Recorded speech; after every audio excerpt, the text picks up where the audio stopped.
language and ridiculous situations. Listener discretion is advised.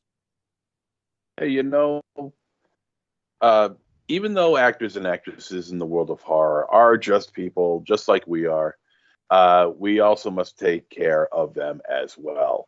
And in case you haven't heard, I'm sure you've known by now, possibly, that Mark Patton, Jesse Walsh from A Nightmare on Elm Street Part 2, and also the subject of Scream Queen, My Nightmare on Elm Street, is having some health issues right now.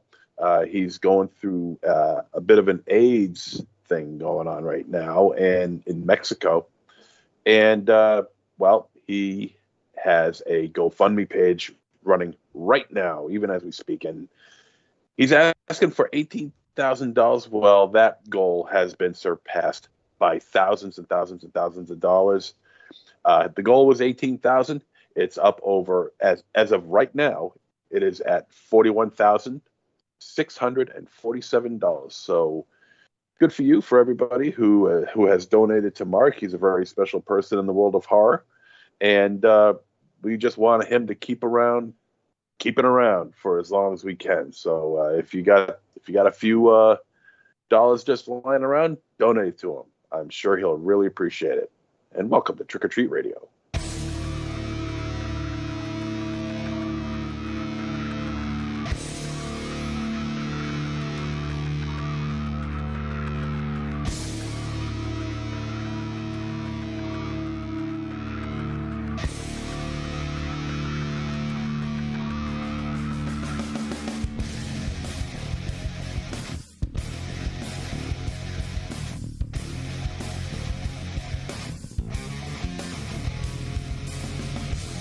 Welcome to episode 547 of Trick or Treat Radio. Trick or Treat Radio is the world's most dangerous podcast and is recorded in front of an undead studio audience here at Castle Wolfenstein. Also at the Lair of La Swag within the Raven Chateau, and although the Lair of La Swag is currently vacant. What is that? It's Maybe empty. it's a ghost. Maybe it's a daemon.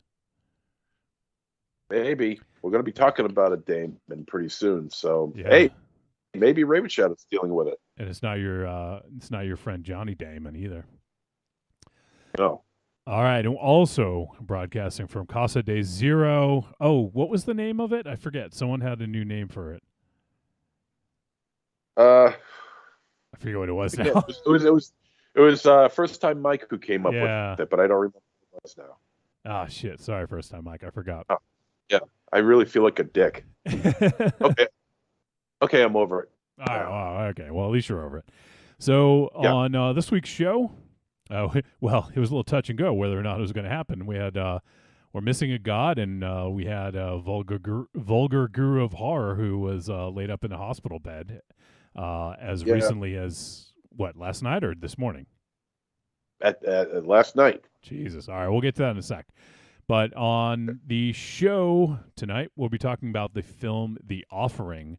And this is the film from 2023. There's several films named The Offering.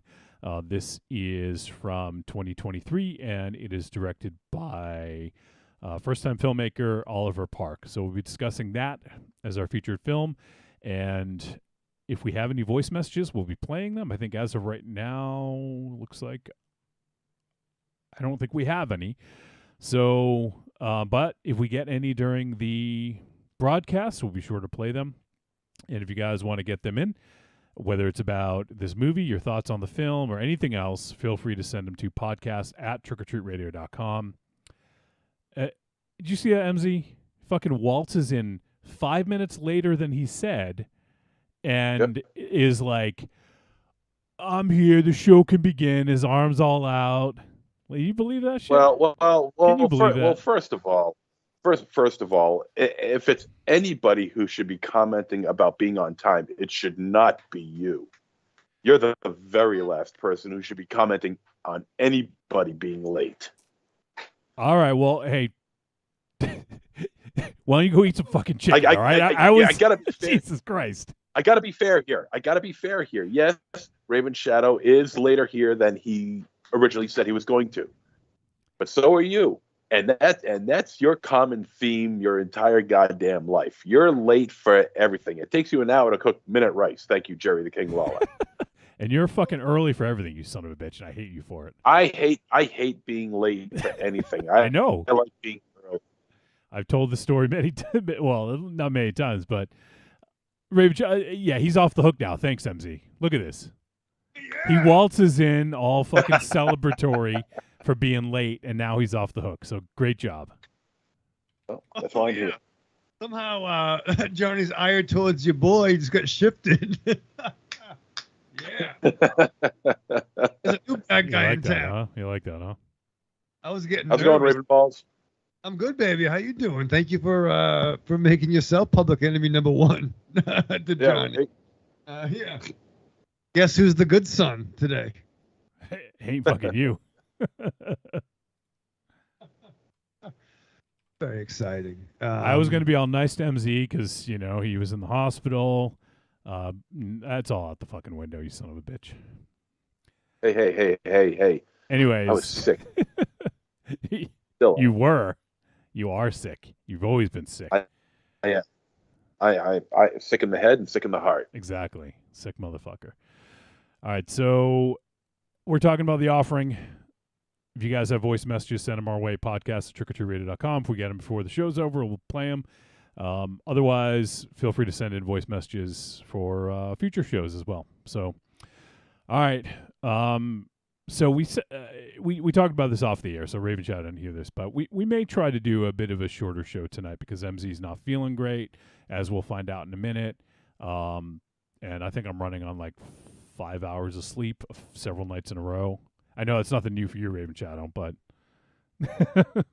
no, yeah, but it catches up to you after a while. So it may be slightly shorter show than normal, but best laid plans. We've tried that before, and it doesn't happen. So we'll see. All right, MZ. So let us in. What fucking happened? What sent you to the hospital yesterday? Okay. Well, yesterday I was finishing up watching the movie, and I was texting you guys. I'm like, okay, I'm I just shooting the shit with you guys. Saying hey, I just finished watching our movie for tonight, and as I was doing that, I was having my supper, and what happened was I had a piece of pork chop stuck right here. You had like a whole pork chop? Of my esophagus. No, not a whole pork chop. Not a whole pork chop. Just a small bite of pork chop. And it was like lodged right here in the lower third of my esophagus. Do you chew your food, by the way? I'm curious. No, I don't. I just inhale the fucker. Well, that's your problem. Yeah, I mean, that's your problem. Of course I chew my food, you dick. And this happened before. And yes, with chicken. Was it with? No, it was a steak. It was or was it chicken? I don't remember. Oh, it was chicken because you almost you almost get killed by the San Diego chicken. Oh, that's right. Yeah, you choked on your chicken. That was the joke. Well, I choke my chicken at least 3 times a week. That was in the waiting room. Well, anyway, I got it lodged right here. I mean, I can breathe, but it's just stuck there. It won't move. So I go to the hospital, which is literally like a 5-minute drive, if that. It's like right down the street. It's like a 15-minute walk if I wanted to walk there. That's how close it is. Anyway, I'm getting all signed in, and they gave me a mask. They squirted the goo in my hands and rubbing them, making sure I'm all nice and sanitized. And then they say, okay, you got to have a COVID test. I'm like, well, I had a COVID test and it came back negative. And because I was out of work yesterday because I wasn't feeling so hot. And I said, well, I took a COVID test this morning. Well, for our records, we got to give you one. Okay. I figured I got nothing to worry about. It'll come back negative because this one came back negative yesterday morning. But I'm waiting and waiting and waiting, and I'm like, because the food is lodged right here, I can't swallow. So all the phlegm that I'm building up in my mouth, I can't swallow it. So I got to spit it in the bag, and I got it. Yeah, a plastic bag, and after a while, I got enough that can fill up a water balloon. The feed bag? Yeah. Imagine getting hit with that. So I'm waiting and waiting and waiting, and we're trying things. We're trying the soda thing. Maybe the carbonation will expand the throat and the food will get loosened. That didn't work. Then they tried muscle relaxants, and that didn't work. And then the end all be all, the last resort is the endoscopy, and they knock me out, and they just shove this camera down into my throat with a little pinchers, whatever, and they just grab it and they just yank it out. There it is. And to top it all off, it turns out I got COVID again. So this is my third time getting COVID. Oh God, a hat trick. How the hell I'm still alive? It just beats the hell out of me. I don't get it. This thing should have killed me the first time around. Considering my underlying health issues, I should have been a victim from day one.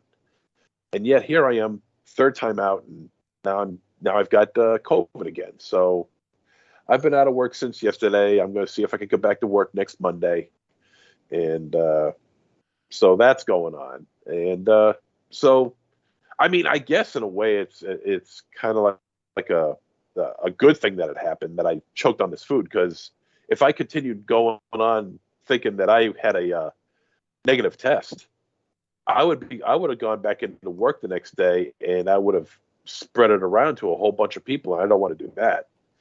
So in a way, this kind of, a backhanded way of making sure that everyone was safe. And even though I really took a big fall for it, You should really how are you guys? Soup. You should really have soup in yogurt. Yeah, bread and water for the rest of my life, right? Yeah, just liquid for you. No solid foods ever again. Well, I got my water. I got my water, and I got a second water. So after choking on food twice, I think you gotta either slow down or put it in a blender first. Well, look, the first time that it happened, I can understand why, because I'm the kind of person who loves food. I love food. You've seen me. And I just shovel it and shovel it and shovel it. Ever since then, I've stopped doing that. I've taken smaller bites. I chew my food a little bit more, consistently. And I swallow it. And every now and again, it'll feel like it's getting stuck. But then after a while, it just goes down, goes down, goes down. Here, what happened yesterday, I think it was because my throat was hurting because of what I thought was just a cold, turned out to be COVID. That the throat was swollen. Mm-hmm. And I think maybe the food just got caught because of that, and not because of my former eating habits. Yeah. So it's because it was probably swollen, so anything larger than like a small size would have had trouble probably. Yeah. And only small things in your mouth now, MZ, okay? Stop putting those big things in there. Okay. Evil Corny says pork isn't good for you, MZ. Shut up.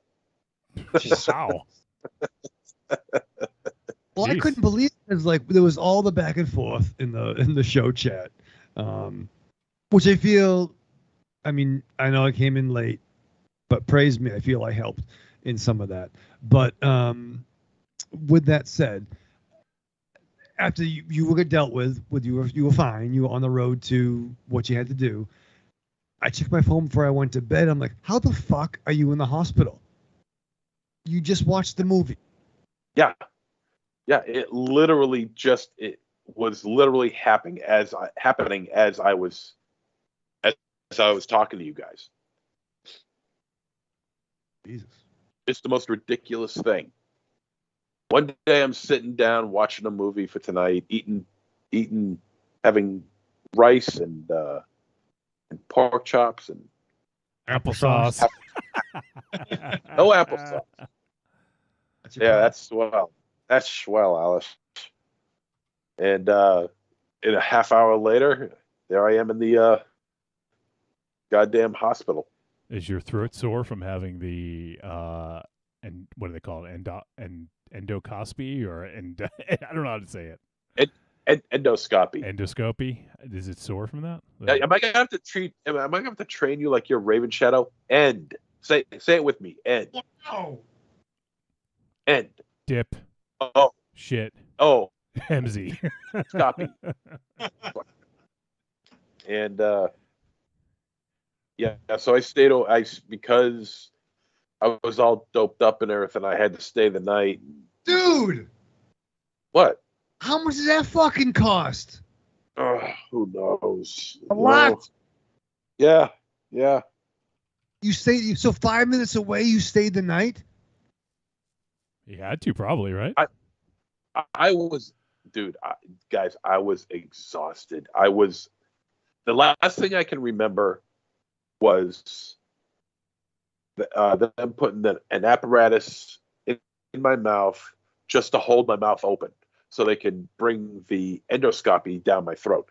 And that's the last thing I remember. I was out after that. The next thing I can remember, they woke me up. I don't know how long I was out for, but they woke me up and I was still groggy. And at that point, they were wheeling me back into my room. Dude. You really go all in, man. Like, I'm sorry that happened to you, but that's a shitty feeling. Like, you know, if you feel that you're choking on something, but like in both the times that you've choked on your own food, it seems like you were having that feeling for like a while. Like they did all these tests. That's scary. Now, did you drive yourself to the hospital again? Yeah.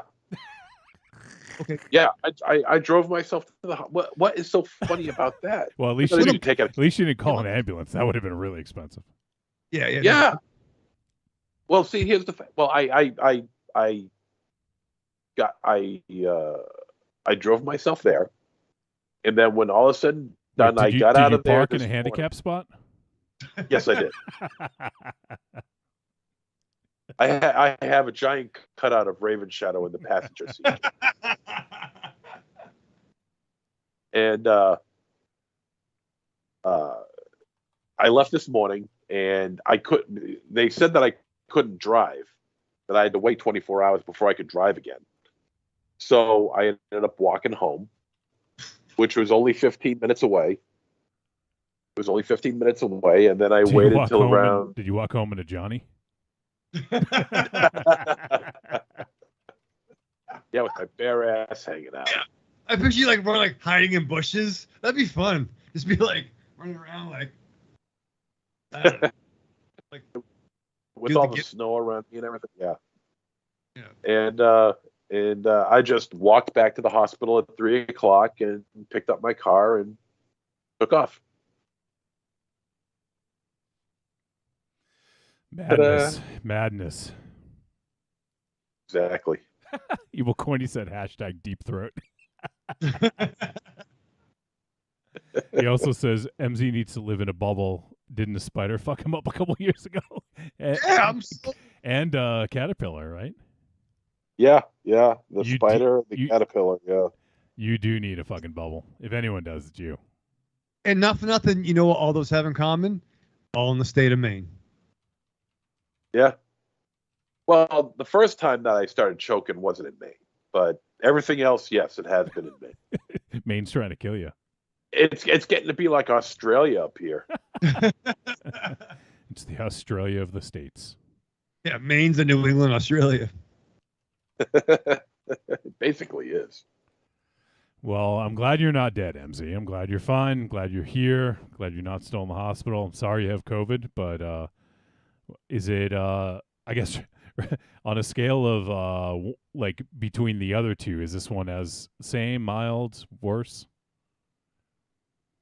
Uh, from the last two times you had it? the first time I had it was the worst. This Yeah. one is. This one is. If I can remember correctly, I think this one is a little bit worse than the last time I got it. So if I was to rank it in order of what it's doing to me, I would say the first time I got it was the worst, this time, and then the second time I got it. Gotcha. So, if it was a movie trilogy, where would it rank? Are you saying it was the second best in the franchise? Well, what makes it best? Right now, I would say this is the episode 4 of the of my COVID adventures. That's the name of your movie, My COVID Adventures. This dude loves COVID, bro. Fuck, I do. No, I don't. I hate this shit. You and Tom Smythe, you guys love getting COVID. It's just I don't even know. Like you like Really? How many times has he Yeah, got has it? he had it 3 times? I think 3 2. Yeah. He Really? is. Does It's he? like, are you just Does he have a job where he like MZ has to go to work? Like no? That dude fucking works remote, bro. he does. That's the, he works What Really? the fuck? Okay, Oh, that's fucked up. Yeah, it is fucked up. I've been over there. I'm like, bro, fucking what the fuck? You don't have to leave your house at all. What the fuck? Now I got a fucking test. Oh man. right now, my nose is stuffed up. You can probably hear it. My nose is stuffed up. My head hurts a little bit, and I'm kind of achy. So, but the fact that this thing hasn't killed me yet, I don't know what the hell is going on with that. I'm a prime candidate for being plant food. There's no way I should be alive for this. Jesus. Oh man. So, all right. Well, MZ's still with us, thankfully. After it would have been a shame if after 2 weeks he stopped doing the show because he couldn't do it anymore. But MZ is here. Raven Shadow, any word on the God? Is he still on his sabbatical? Lot going on. Wars, don't stop. That's true. You know, wars don't stop for COVID. Sorry, Monster Zero. You know what I mean? Like I get it. You got to keep going, and there's a lot of problems in the world. So, a lot of until the fires can be put out for a little while, until some talks of peace are going on. We're hoping for next week. So we're tentatively booked for next week, but right now, thanks, Putin. So we think Ares is okay, but he's got some godlike duties he's tending to. Yeah, who would know? It's like talking to fucking a doorknob sometimes. I don't know what's going on with The doorknob after he removes your door. That one. That's true. Yeah. It's like, I was scared that day. I know. I just think if you would have told me what he was doing instead of just doing it, just tell me. I would just say, just tell me it's gonna be okay, and I was like, okay. That's all you want to hear, even if it's not going to be. Right, just lie to me. Love me enough to lie to me. Love me enough to lie to me. What? Yeah. Oh, now we have a problem with lying all of a sudden. I don't have. No, Raven Shadow definitely has a problem. He lies to his doctor all the time, as we found out. Raven Shadow, what if you were MZ lied to his doctor about, like, oh, there's no food in my throat? What if he said, oh, I just I got a sore throat? They'd be like, oh, it's a fucking stick tip up in there. But no, I would think the protruding bulge in his fucking throat, his second Adam's apple. He's got Adam's apple squared up in there. So let me check the chat. Francisco Vera, our buddy from Chile, has Hey. is checking out the show on YouTube. He said he had an endoscopy. Scopy. Is that okay, MZ? Endoscopy? Yeah, sure. Whatever you say, Johnny Wolfenstein. Whoa! Yo, you boys coming Are you out. still on drugs? Are you high? Am I what? Are you on drugs? Are you still high? Oh. As a matter of fact, and here's the thing. Yeah, let's talk about that. Right to Chile. I started getting into a couple of things since I moved up here. Coke. No. although I will say this state is loaded with Coke. Meth. Mushrooms. Dispensaries. Oh yeah. Yeah, it's probably legal. Loaded. Yeah, it is. And I bought some gummies. Yeah, Monster Zero. So are they CBD or is it THC infused? CBD, I think. Okay. It is a little different, but it's still all part of but that's still good. And it relaxes me. Yeah. It relaxes me. I get a little foggy in the head sometimes, and I get like, hey man. You forget that you he all of a sudden talks like Cheech and Chong. He takes one gummy, talks like Cheech and Chong now. Hey man, Dave's not here, man. MZ's not here. I remember when I had my first joint, man. I took one puff. And next thing I can remember, here I am talking to you. Jesus. Are you proud of him, Raven Channel? No. Is that what you're experiencing? You're experiencing some of the. No, I'm not on it now. No. Is that what your revelation was? That you're experiencing some of the edibles and some of the legal things that provided? Yeah. I mean, there's a place right down the road here called Nuggies. Nuggies? Nuggies. What a fucking name. Are they a sponsor for this week? This episode is sponsored by Nuggies for all your CBD gummy and dispensary needs. And also, that's Nuggies. I knew Raven Shadow would approve. Raven Shadow, I knew you would approve, my friend. And also, I also started going to the firing range. Jesus. Moves to Maine. Starts doing drugs and shooting guns. That is the fucking... You are like living the Maine life. Might as well like just be teleported down to the south. I'm a true Mainer. Now I do drugs and shoot guns. Jesus. The meth is coming on Sunday. So what are you shooting? Is it a handgun? Is it a 22? Yeah, what is it? just a simple 9. Simple 9. Yeah. And it's in the lingo. I'll be purchasing one at some point in the future. I don't know when. But Jesus. Well, look.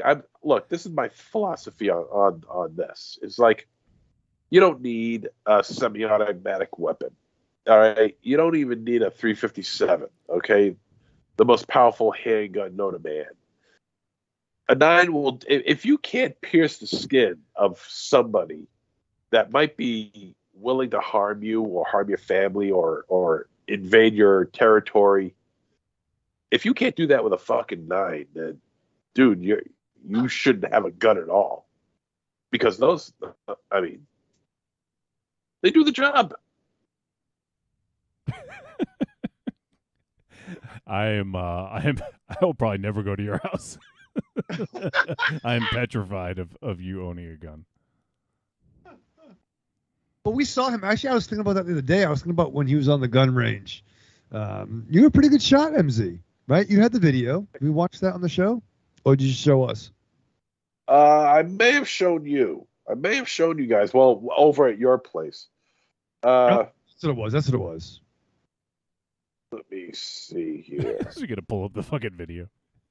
Look at you, No video, but the fucking Punisher. The Punisher. the Punisher. No, but I mean, I took you could buy targets and they're like a couple bucks a whack, and you just set it up and you have it sent down about maybe 30 feet or whatever.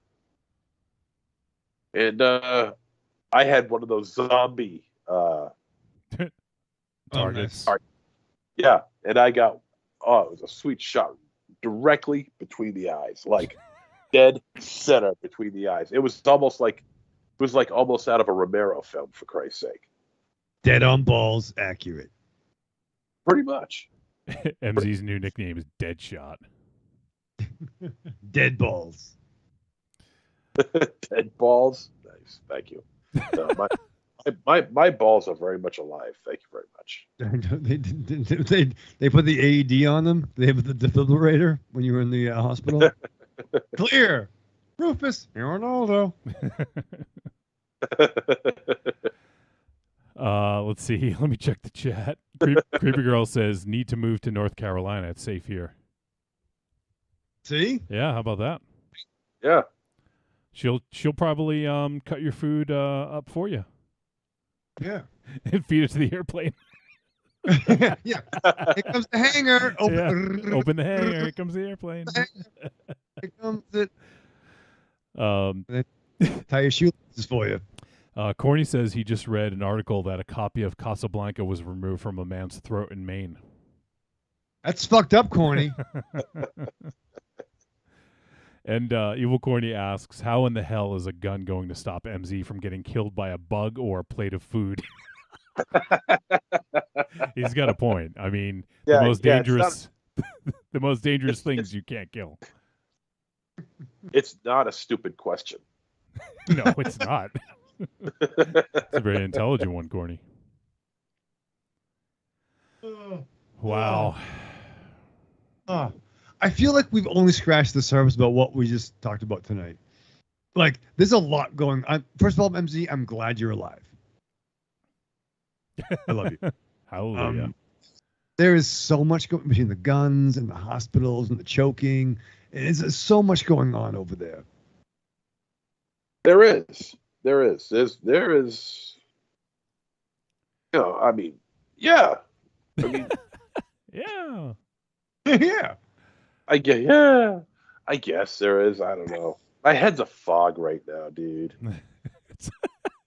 Dude, I ate too many CBD gummies today, man.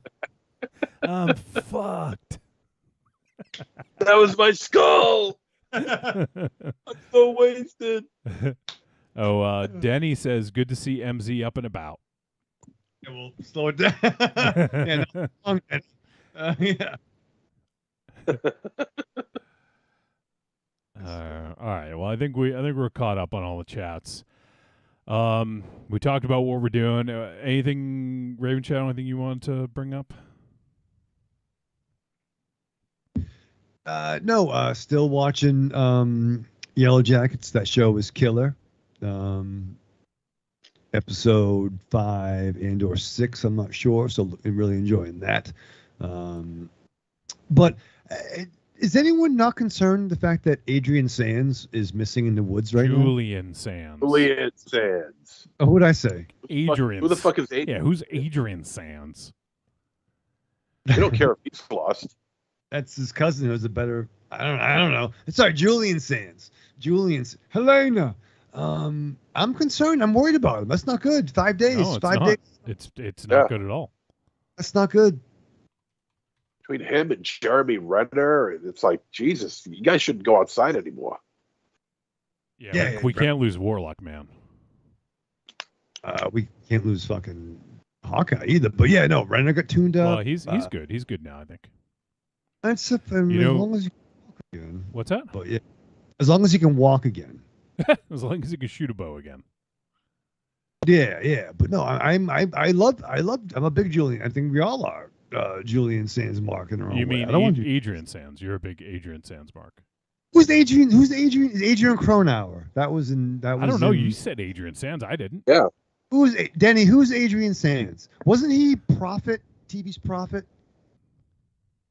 Adrian. Shit. No, Who Julie. the hell is Adrian? So there's Sands? no one named Adrian Sands on IMDb. Okay.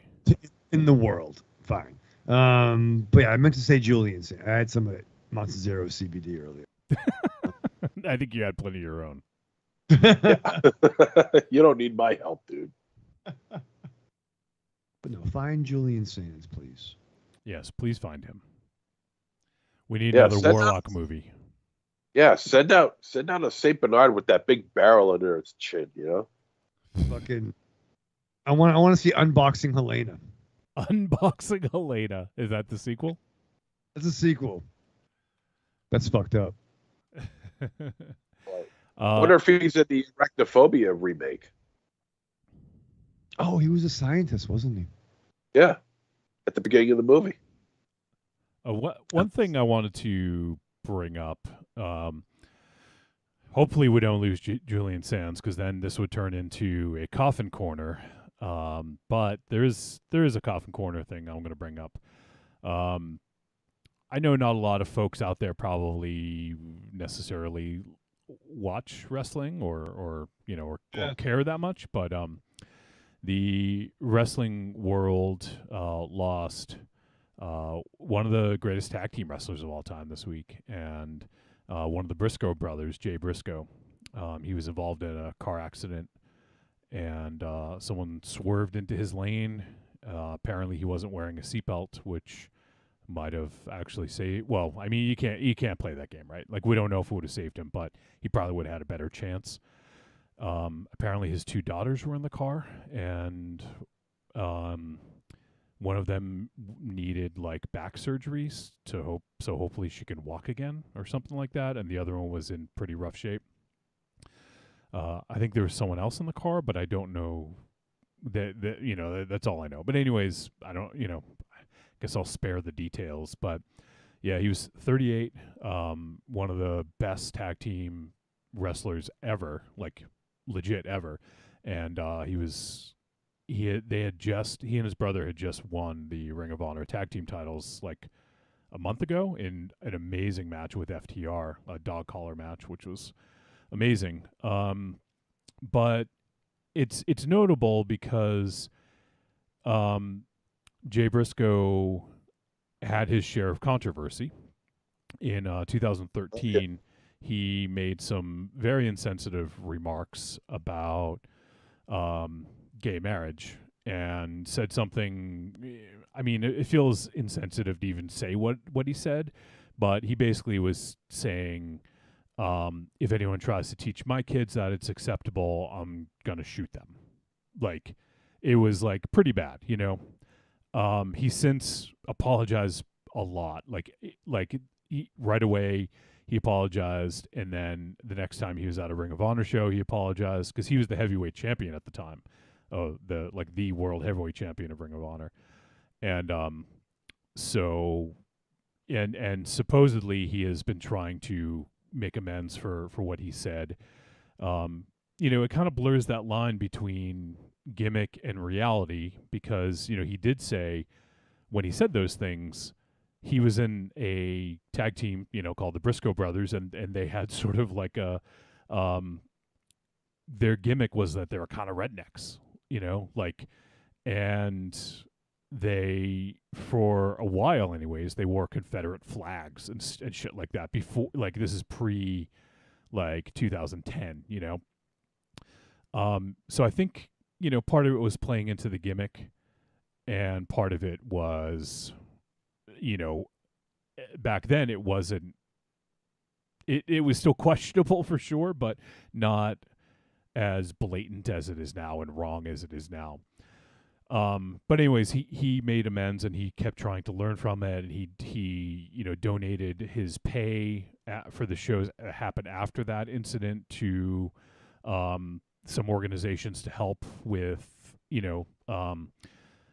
that dealt with gay marriage and things like that. So he did try to make amends, and apparently there's a lot of wrestlers in the community that, you know, have since been talking since he passed about how he was one of the nicest guys, and like, and he really, and there was like some bi and trans and even gay wrestlers who have said that he was always awesome to me, and he learned a lot over the years, and he came a long way. You know, and I think, I don't know, there's a lot that can be said about that, because I think we've talked about this on the show. We've all said things that we regret, that we wish we hadn't have said now. You know, but the thing is to learn from your mistakes and to grow from them and to not make them again. You know, I think that's really important, and to move forward and to just learn. And I feel like he did that. And the unfortunate part about it is that he couldn't like, he was signed to Ring of Honor, which is owned by Tony Khan, who also owns AEW, and Warner Brothers would not allow the Briscoe brothers on television on AEW because of what Jay said in 2013. So last night, AEW wanted to have a tribute show. Warner Brothers wouldn't let them. So all they could do was put a graphic up at the beginning and then basically mention it at the end of the show real quick. It was, you know, Excalibur, one of the announcers, mentioned it. And it's a, you know, like, the thing that sucks about that is right after AEW Dynamite went off the air, they cut right to the next show. It's the debut of Dana White's new fucking series, Power Slap or whatever. Really? Where Dana White was caught on camera slapping his wife in public 2 or 3 weeks ago. And now he has a fucking, like, sports league where you're, like, the goal is to slap the shit out of people. Like, that's not fucking okay. Like, this dude made amends, and he apologized, and he did the right thing and learned from his mistakes.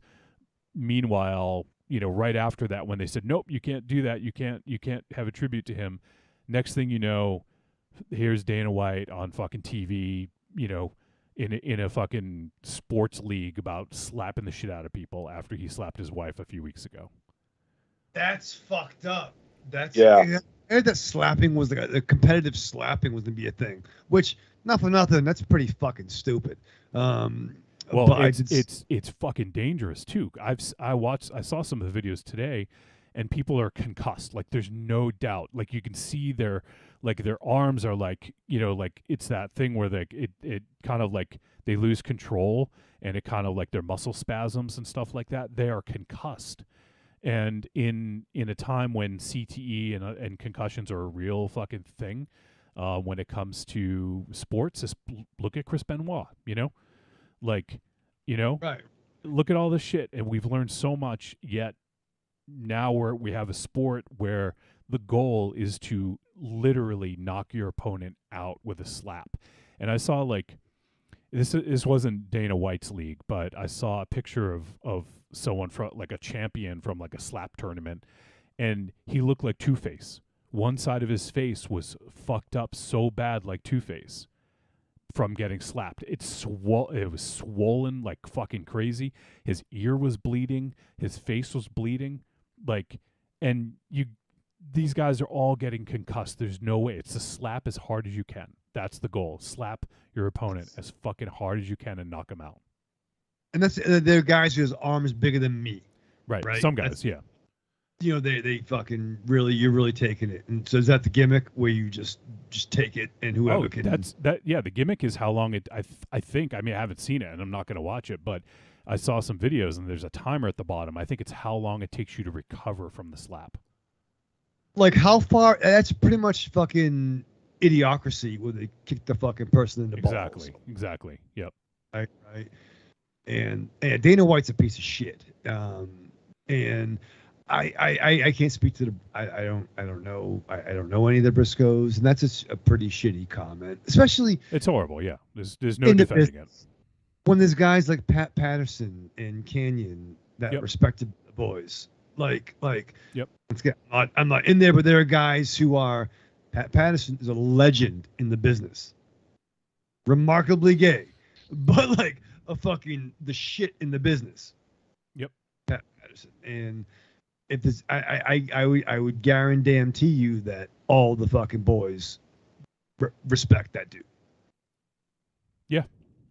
And so many people respect Canyon, and obviously he was a different time frame, and I can't speak to what he would have encountered, but no one has anything but respect for guys like Canyon, and I'm sure other people who we don't even know about, or yeah. There's some indie wrestlers, like there's an indie wrestler named Effie who is gay, and Effie commented about it and said that Jay was always awesome to him, and so. I mean, that's all I can really go on, but it was incredibly insensitive what he said. But he also said things kind of blur the line because my Twitter handle is Jay Briscoe. My name is Jamin Pugh. I'm playing a character.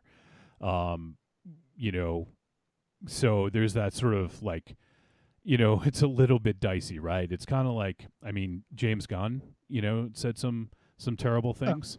And he said what's up? Years ago. Yes. Yep. Well, I mean, that's what we're saying. We're talking about, pre whatever, his were like late 2000s, like 2007 or 8 or 9 or something like that.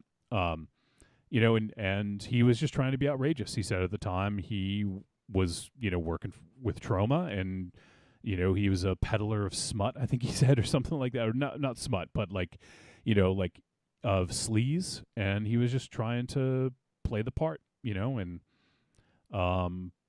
that's, like now we can think about how our actions, can take form a little bit more than we used to. And, I think that, I think for someone who said things almost like basically 10 years ago and has sort of atoned for it and done right, there's no reason to keep that person off of. Sure, okay, you won't let him on TV, that's fine, but at least allow them to have a fucking tribute to him. Jesus fucking Christ, Well, you know what the weird thing is? They must have had Tony Khan by the short hairs. They must have said, like, because normally if you were to do something like that, it would be maybe a stiff fine, which is something that the Khans can easily handle. So it must have been something even worse than a fine that Warner Brothers was going to levy on the Tony Khan. Maybe a suspension of the show, maybe a complete cancellation of the show.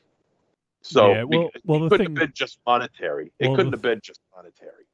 Yeah, and the thing is, though, I mean, if you're Tony Khan, if you're in this situation, you want to keep your bosses happy. Like you don't want to give them a reason, to go against what they say and give them the reason to not negotiate with you in the future or something. So you have to toe that line. It sucks because it would be awesome if he was like, "Fuck you, we're doing it," but at the end of the day, they need TV to be successful, and like they have a good deal. So I don't blame him at all. It probably would have been more than a fine. So you're probably right. Yeah, a bigger picture deal with it. Yeah, couldn't just shake it off. So because I would have loved to have seen what the Briscoes would have done on TV. Yeah, and their matches against FTR are some of the best tag team wrestling matches of the past 20 years.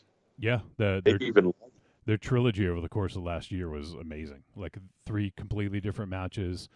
So, I think they're going to make some of the stuff available for free. I'm not sure, but they also recorded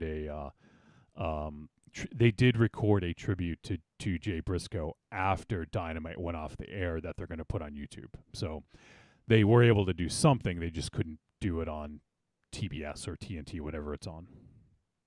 But then you get the hypocrisy of these slap fights, whatever the hell they're called by white, and from a Warner Brothers perspective, I mean, you could see why that this is happening. I mean, you're talking about one wrestler who said some things he shouldn't have said, but the point is that he's one wrestler. He's just a wrestler. He's a small cog in this business. Meanwhile, Dana White is the head of UFC. He's the president. He runs the whole goddamn thing, and it's a billion-dollar industry. I mean, you can't say the same about AEW. They spend billions of dollars, but they're not making it all back. I just love that like wrestlers and comedians are the highest fucking level of people that their words matter. Like fucking a comedian and a professional wrestler said something. Okay, what about politicians or leaders or CEOs? Yeah, no kidding.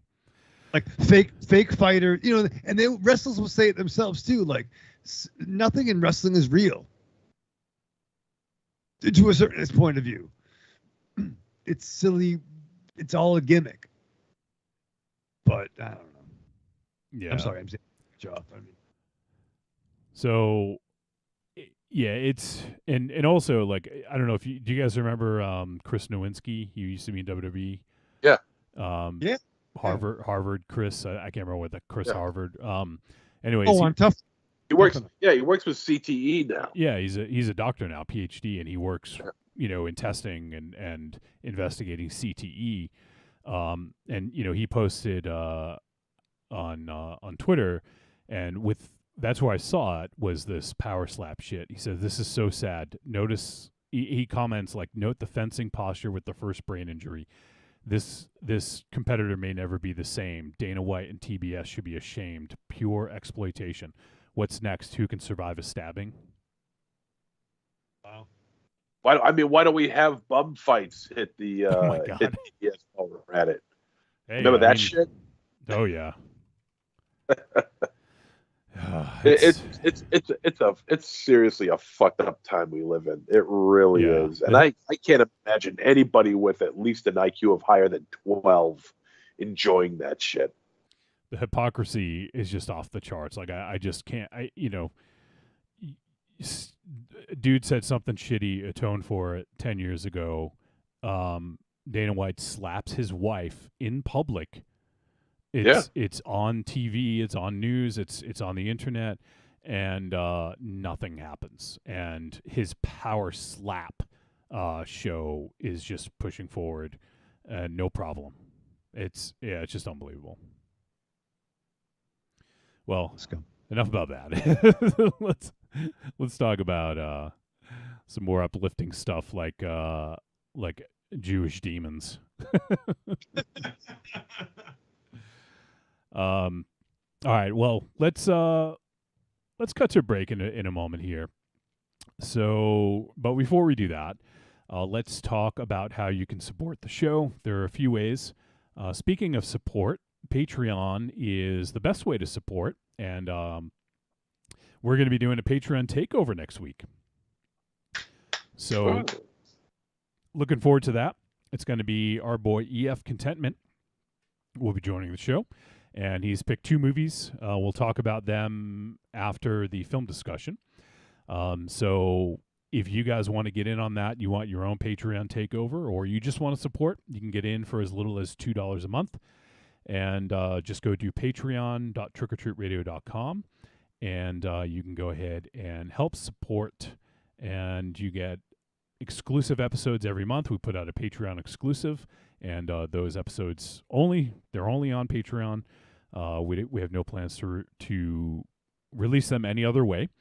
And there's also a bunch of other stuff. So give it a look, patreon.trickortreatradio.com. The other ways you can support on trickortreatradio.com, you can scroll down, look for the Amazon logo, click it. It's going to bring you to Amazon. It's going to input our affiliate link, and everything you purchase in that session will get attributed to us. We get a tiny little cut. It doesn't cost them any extra, Michael Ravenshadow. What? It's another way to help pay our copays. I think MZ's copay is going to be a lot bigger than normal. Don't even discuss it. Yeah, brother. It's early in the year. If you have a high deductible, you're fucked, dog. And finally, you can go to trickortreatradio.com, click on store, and you can look at the digital goods. You can go ahead and purchase the greatest hits of Trick or Treat Radio, volumes 1 through 3. It's 10 plus years of doing the show. There's a lot of episodes, a lot of content, 547 episodes to be precise, close to 600 if you include all the other side episodes. So we don't expect everyone to go back and listen to every single one, but if you guys do want a sampler, you can go check out the greatest hits of Trick or Treat Radio, volumes 1 through 3, available on our website. Okay, Raven Shadow, you sit down to watch this movie, The Offering. What do you do to prepare? Oh, it was nice, Johnny. I made a little grilled cheese, added some ham and a pickle and some hot Whoa, sauce. you had ham while watching a Jewish horror movie. What the fuck is wrong with you? Well, first of all, a lot of things, and Was it kosher? yeah. I didn't know. It was called The Offering. I thought they were offering me a delicious sandwich. Why didn't you have some? I had a pork chop. Okay. Yeah, see how that worked out for yeah, you. exactly. Yeah, it didn't work so well. Why didn't you have like some potato latkes or a nice kugel or something like that? I don't have that in the cupboard, Johnny. Those go bad. I don't know. I don't know But that. Uncrustables. Yeah. They have potato latkey Uncrustables. That'd be fun. I sounds delicious, actually. I would kind of really enjoy that. But no, I took my sandwich, put it in a blender, drank it, so I wouldn't choke. Believe I strapped on. You go through your week with the same old routine. What you really want is some blood and thunder in your life. Well, friend, you found it. The Cromcast is an adventurous journey through the history of two-fisted pulp stories With your host, John, Josh, and Luke. we have action. horror. An adventure, all through the lens of pulp luminary Robert E. Howard. Don't just stay in your ordinary life. Find your pulp life at thecromcast.blogspot.com. The Cromcast, The Cromcast. The Cromcast. a podcast for the barbarian at heart. Trick or Treat Radio, man. That's where it's at. That's the new Fangoria Radio. The following message is a paid advertisement for the Cult of Muscle podcast. The Cult of Muscle. You're either in it or you're dead. It's the dawning of a new age. The halls of Valhalla have been shuttered. The heroes of yore have either retreated to the shadows or taken to capering for the amusement of the small folk. Their past glory is a distant memory. The barbells have been torn from their once puma-strong grips. The beards shorn from their square jaws, only to be transplanted onto flannel-clad, puny weaklings with fingers barely powerful enough to strum a ukulele. The time has come, my brothers, to restore order from the chaos. No longer will our heroes be forgotten. No longer will their great deeds be viewed through a foggy lens of irony. Hear now our rallying cry as we scream it from the mountaintops, as we bellow it from iTunes and Libsyn and Facebook. It's time to join the cult, my brothers. So don your cloaks and enter the Cult of Muscle. This is Chocolate Beast. You're listening to Trick or Treat Radio, but you should be eating nougat.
All right, we are back on Trick or Treat Radio. I am back. Apparently no one else is. MZ's cat's there. All right, well, we're going to talk about the film The Offering. And this film saw some festivals in 2022. Got an official release in 2023 theatrically, and also on VOD. I think it came out, Friday the 13th is when it was released.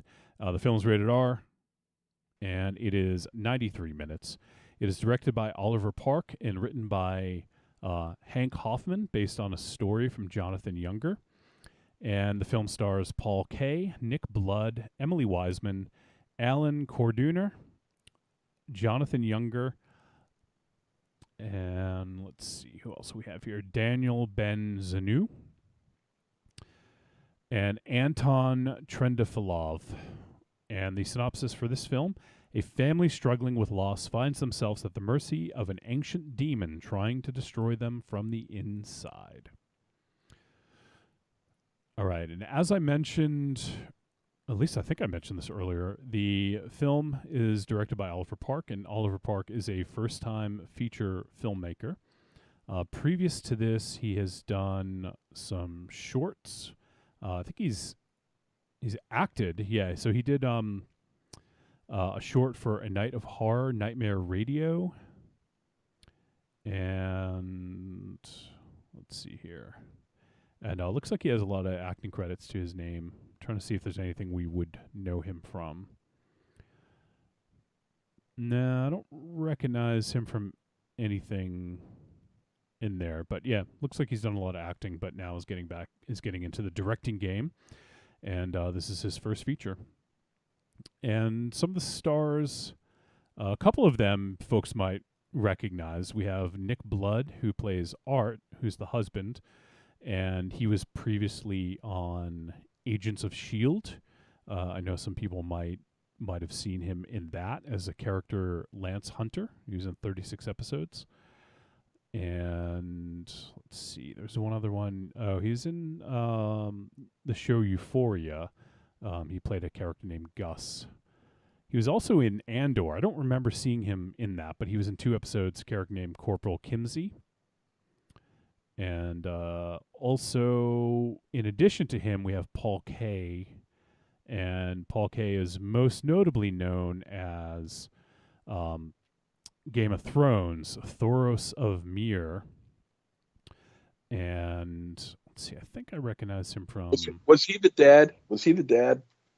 No, he was Heimish. Oh, okay. All right. Yep. Let's see. I recognize him from a couple other things, but nothing that comes to mind right now. But he was in Pennyworth, I guess. I haven't seen Pennyworth, but he plays a character named Francis in that. Francis.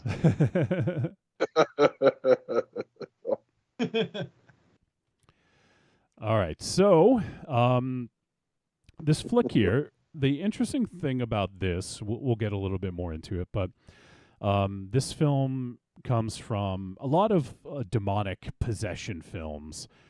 Definitely have more of a Christian angle to them, right? Like most possession films are Christian, Catholic in nature.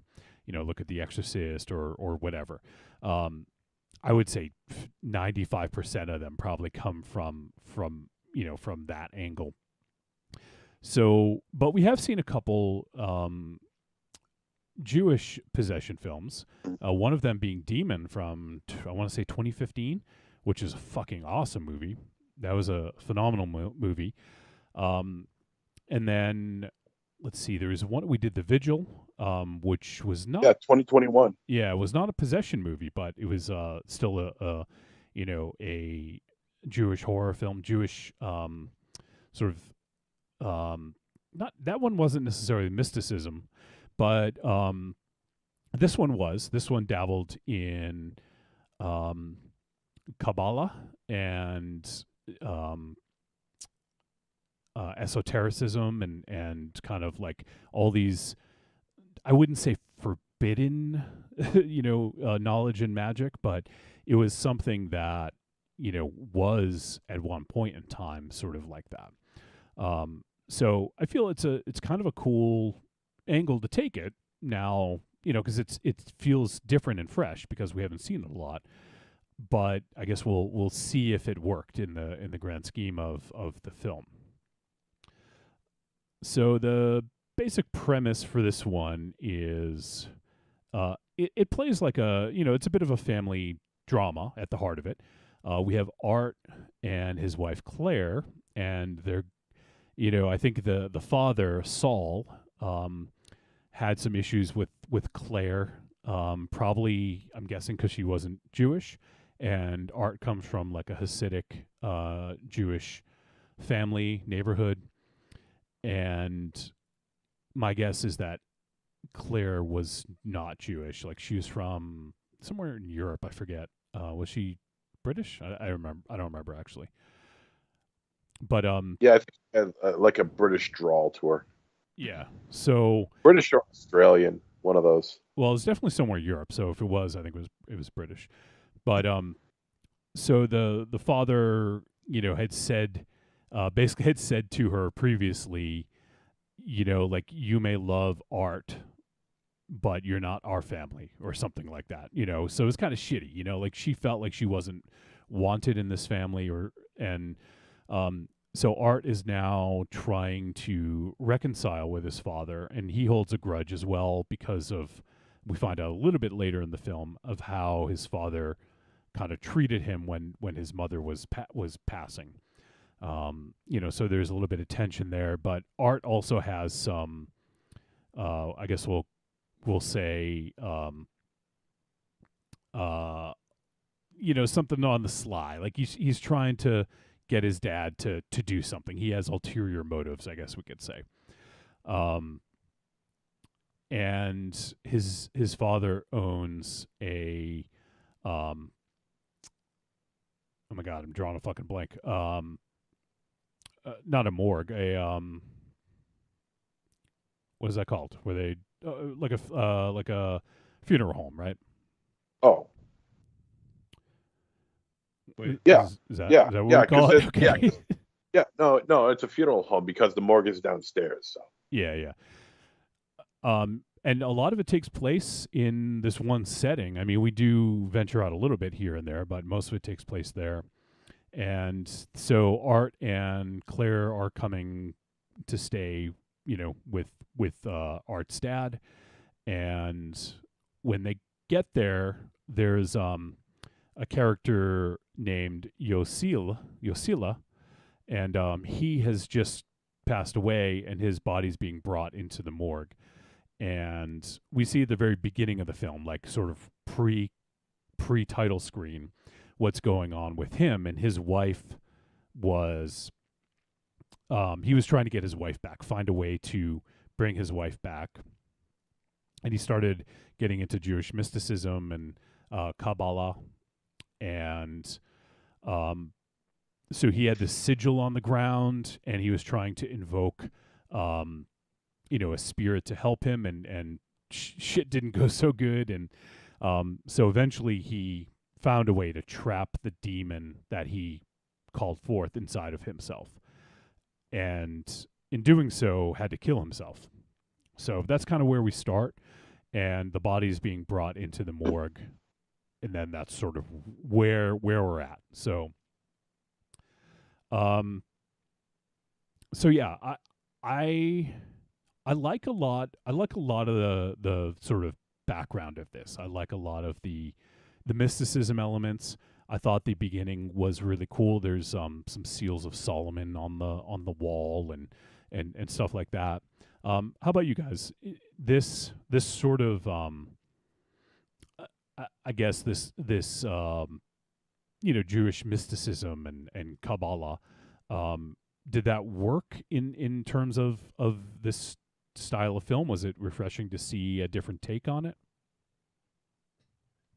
I'm always interested in a different take on an old classic, if you will. And I do have a very dear friend of mine, a different Joseph, but he's definitely Jewish, and he just had a birthday party. I'm going to say it wrong, but like he had his like Jewish birthday, and there's a thing where there's a certain part of that culture. My understanding is that if you get powers to bequeath, what do you call it? Good wishes on people. So he would do a thing where, okay, you can give a good a blessing on your birthday. Like, yeah, give me a blessing. You just want blessings.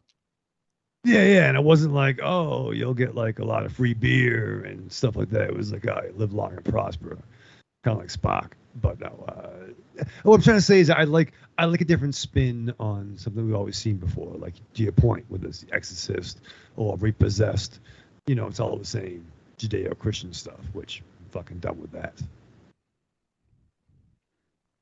How about you, MZ? Well, I don't know, because see, I don't follow religion, so trying to or on Twitter, you don't follow that. So trying to understand what's going on here as far as whatever they practice in their religious rites or whatever it is that they're doing, to me it doesn't make I have a hard time understanding it, because certain vernacular is used and I'm like, okay, well, what the hell does that mean? Okay, well, what the hell does that mean?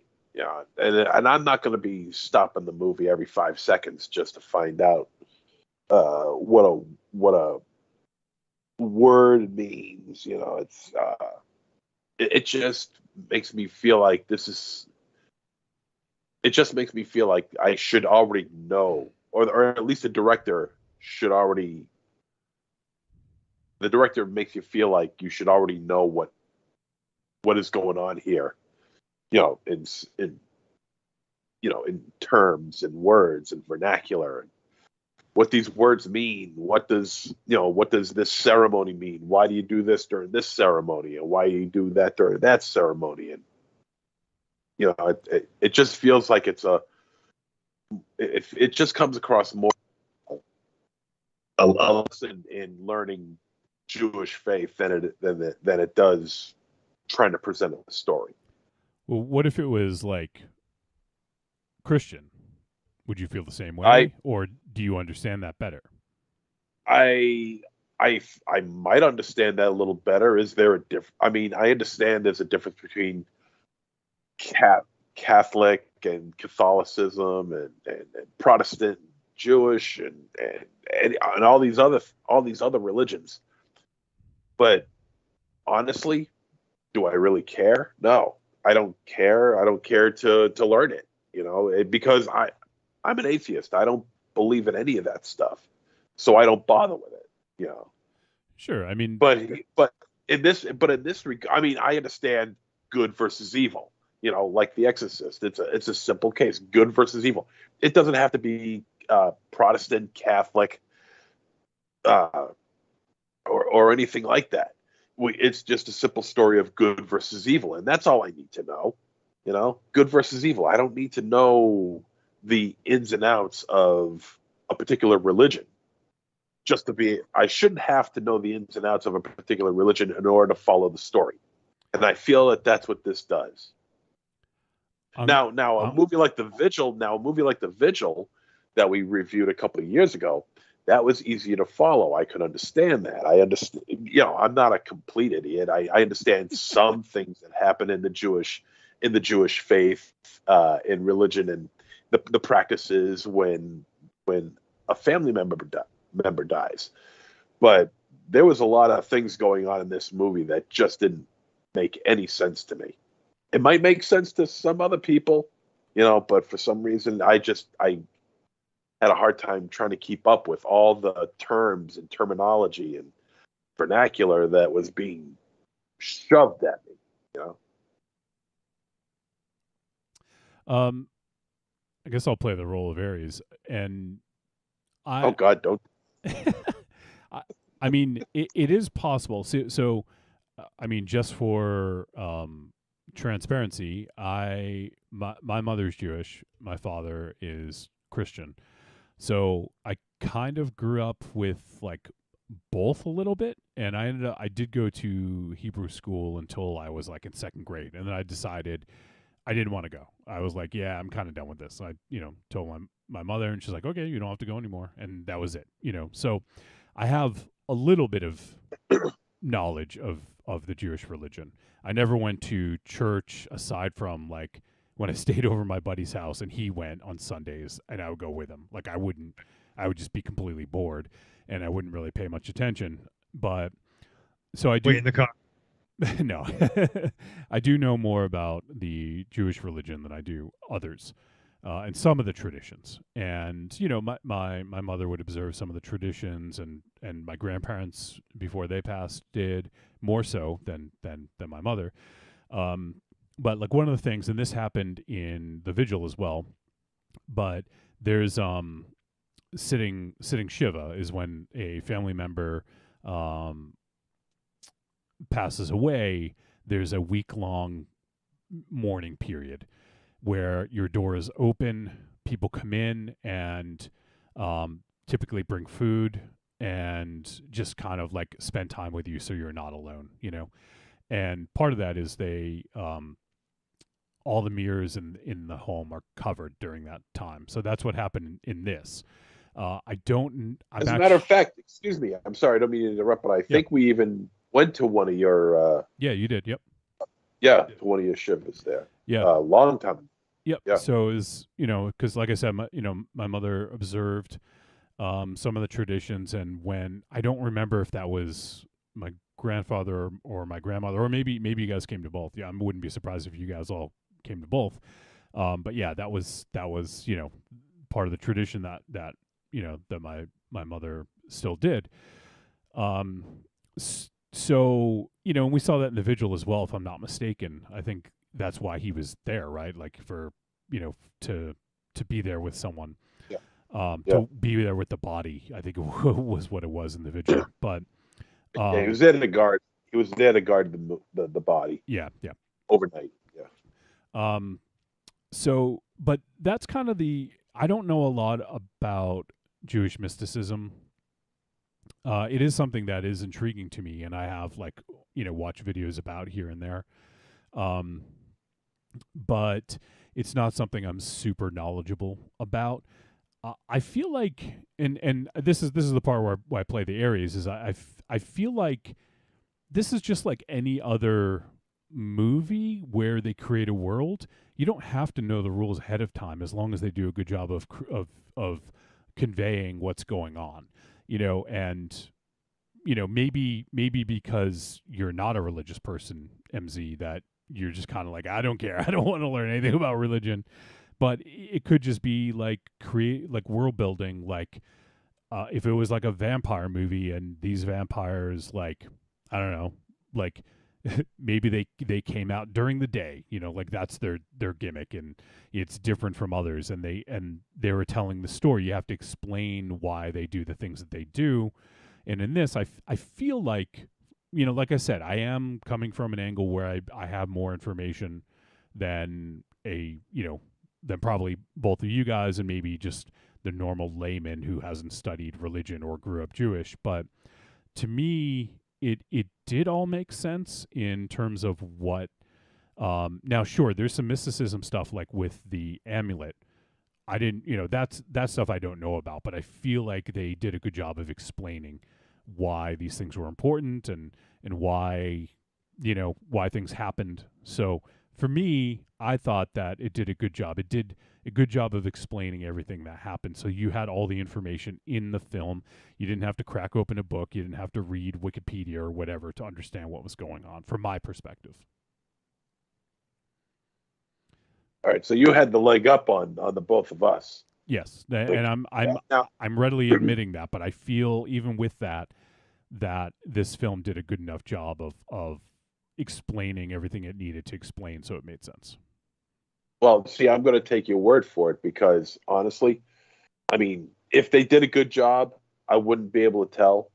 If they did a bad job, I wouldn't be able to tell.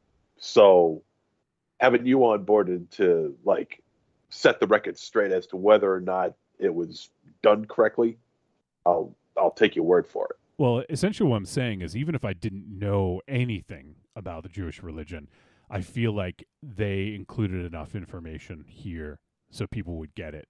I guess Raven Shadow will be the test. What did you think, Raven Shadow? Was there stuff that kind of went over your head a little bit, or did you feel like everything was kind of self-contained where you understood what was going on? I'm a little bit hesitant to answer. The movie we all watched, did it open up with a older guy in a room? Oh my God! Are you not sure if you watched Are the you right kidding movie? me, dude? I was With for a the minute. older guy and the young girl. Yes. I thought it was his daughter, but there wasn't like a God. scene where a You giant thought like that was his... Okay, never mind. a clawed beast Yes, ate him. we already talked about that. I said that at the beginning. I wasn't sure because I'm not sure how much Cthulhu and the Jewish religion have in common. So okay, I was having anxiety. There's no Cthulhu. There's There no was not Cthulhu in it. Dude, You know, I can understand why you were hesitant to give an answer because we're starting to feel it right now. I think I have COVID and I'm choking right now. You're choking on lies. I'm choking on a dinner of lies. That might be the title.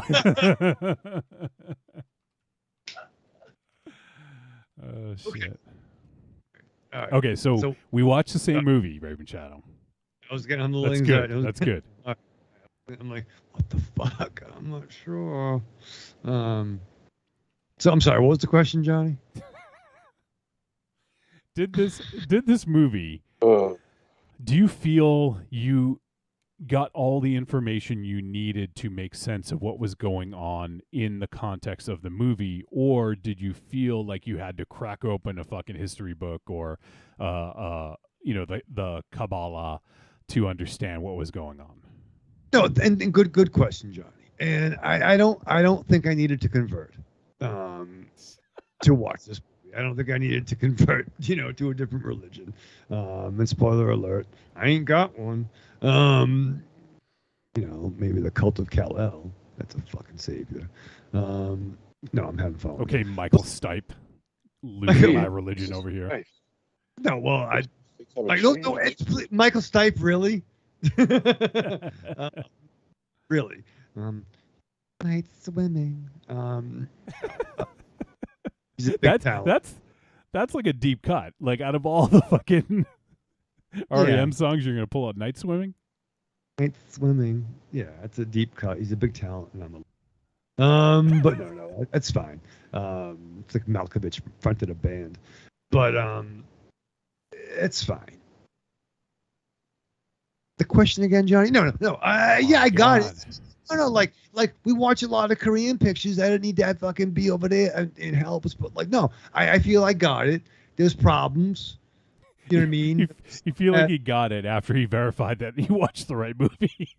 I was having anxiety then. Evil Corny says, "Oy vey, Raven Shadow." At least he used the proper vernacular there. It's true.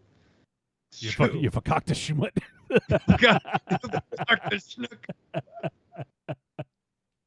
You bishkai, you. Sugar. I do. That demon was a real mensch, I'll tell you that much.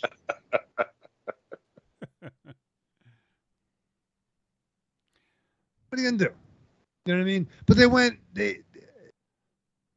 was the daughter though, right? The daughter and the boyfriend, they went over there to get the inheritance. Not really. There was no one. They were always talking about the inheritance, and there was the caretaker. Not the inheritance. He wanted to sign over the home.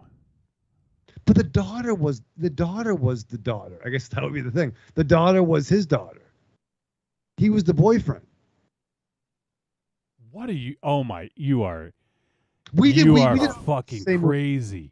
I think you're fucking. You are crazy. The blonde British woman was not the daughter of the Jewish man. No. The brunette was the daughter of the dude that sacrificed himself to the daemon, the crab monster. You're talking about the first 3 minutes of the movie again, right? Just so we on the same page. That was not his daughter. It was his daughter. It She made the wasn't. comment. She made the comment that her dad killed himself.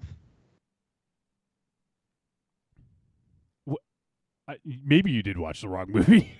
Did I watch the wrong movie? There was not a giant crab like there was any. Was it dead rabbits sprinkled around the living place around the house? Did you get the credentials I sent you and follow the orders I gave you to watch this movie?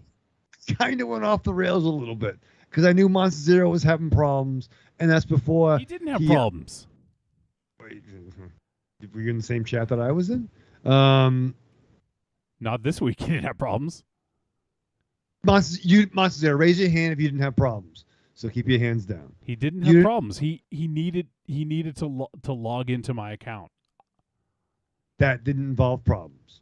No. Wait a minute. This is why I'm fucking freaking out and I'm nervous. So, oh my God. In the opening, there was not an old dude in the beginning by a fireplace talking to the audience and then sacrificed himself to a giant crab-like monster. Talking to the audience? Well, he was like talking, he was like doing like a monologue and then went outside and got eaten by a giant crab-like monster. Oh my God. And there was a really attractive long-haired brunette and her boyfriend. No. Are you fucking kidding me? I'm not. This is stupid. Why would they have the same title in the same year? So was there a two couples in a pool frolicking in the movie that you guys saw? Oh really? My God. This couldn't have been any easier. I rented the movie on YouTube, gave everyone my account, and Raven Shadow went fucking rogue. So there was not any last 10 minutes of nudity in the movie you guys watched. No. No. There was no frolicking in this movie. Fucking God. No. But there was not the dude that looked like the European Jake Hader, or Hager rather, who tried to mack on the girl. No. Did the movie you watched take place in a fucking morgue? No, it was. Yes. Okay, so you watched the wrong fucking movie, you dipshit. You watched the wrong movie. Stupid. Oh my God. No. There was no crab-like monster in the first scene.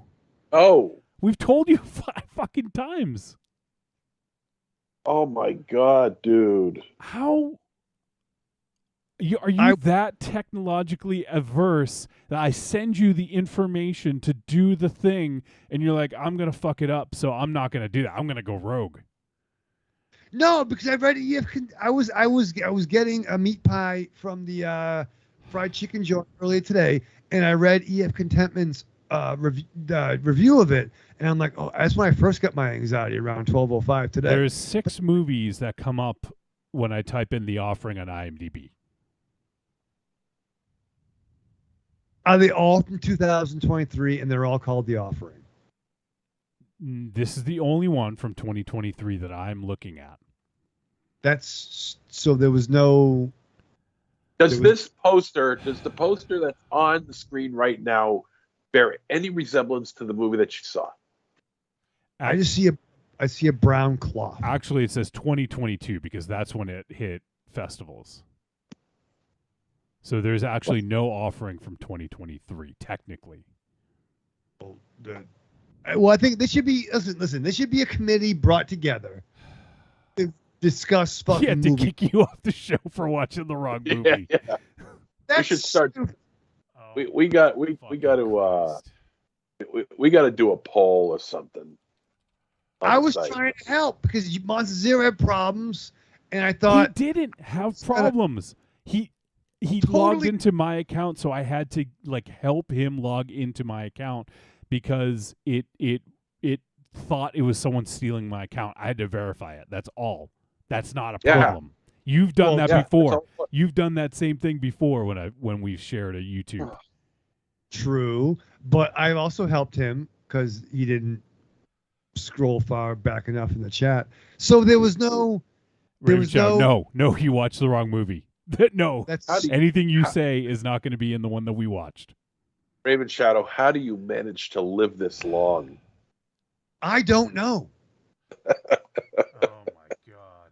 There was All no right. no long-haired brunette chick. I'm gonna go to the fucking Oh. hospital now. Jesus fucking Christ, take me away.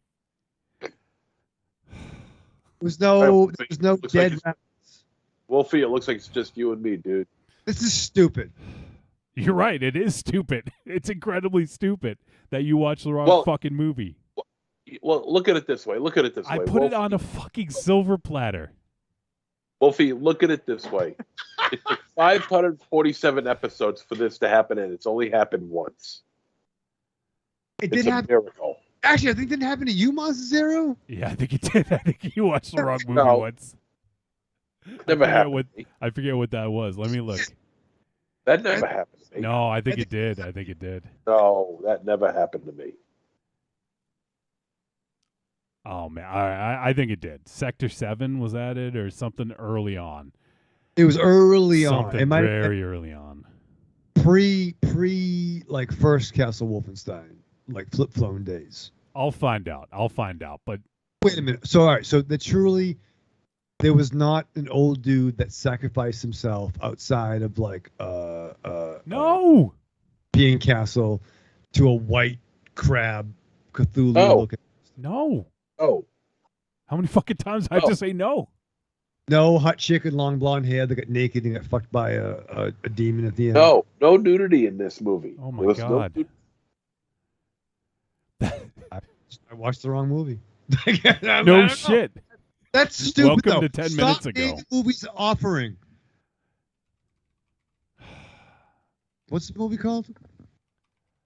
We should make an offering to you. That's dumb. Stop. I'm going to make an offering to someone, and I'm going to sacrifice you. Yeah. God Well, damn it.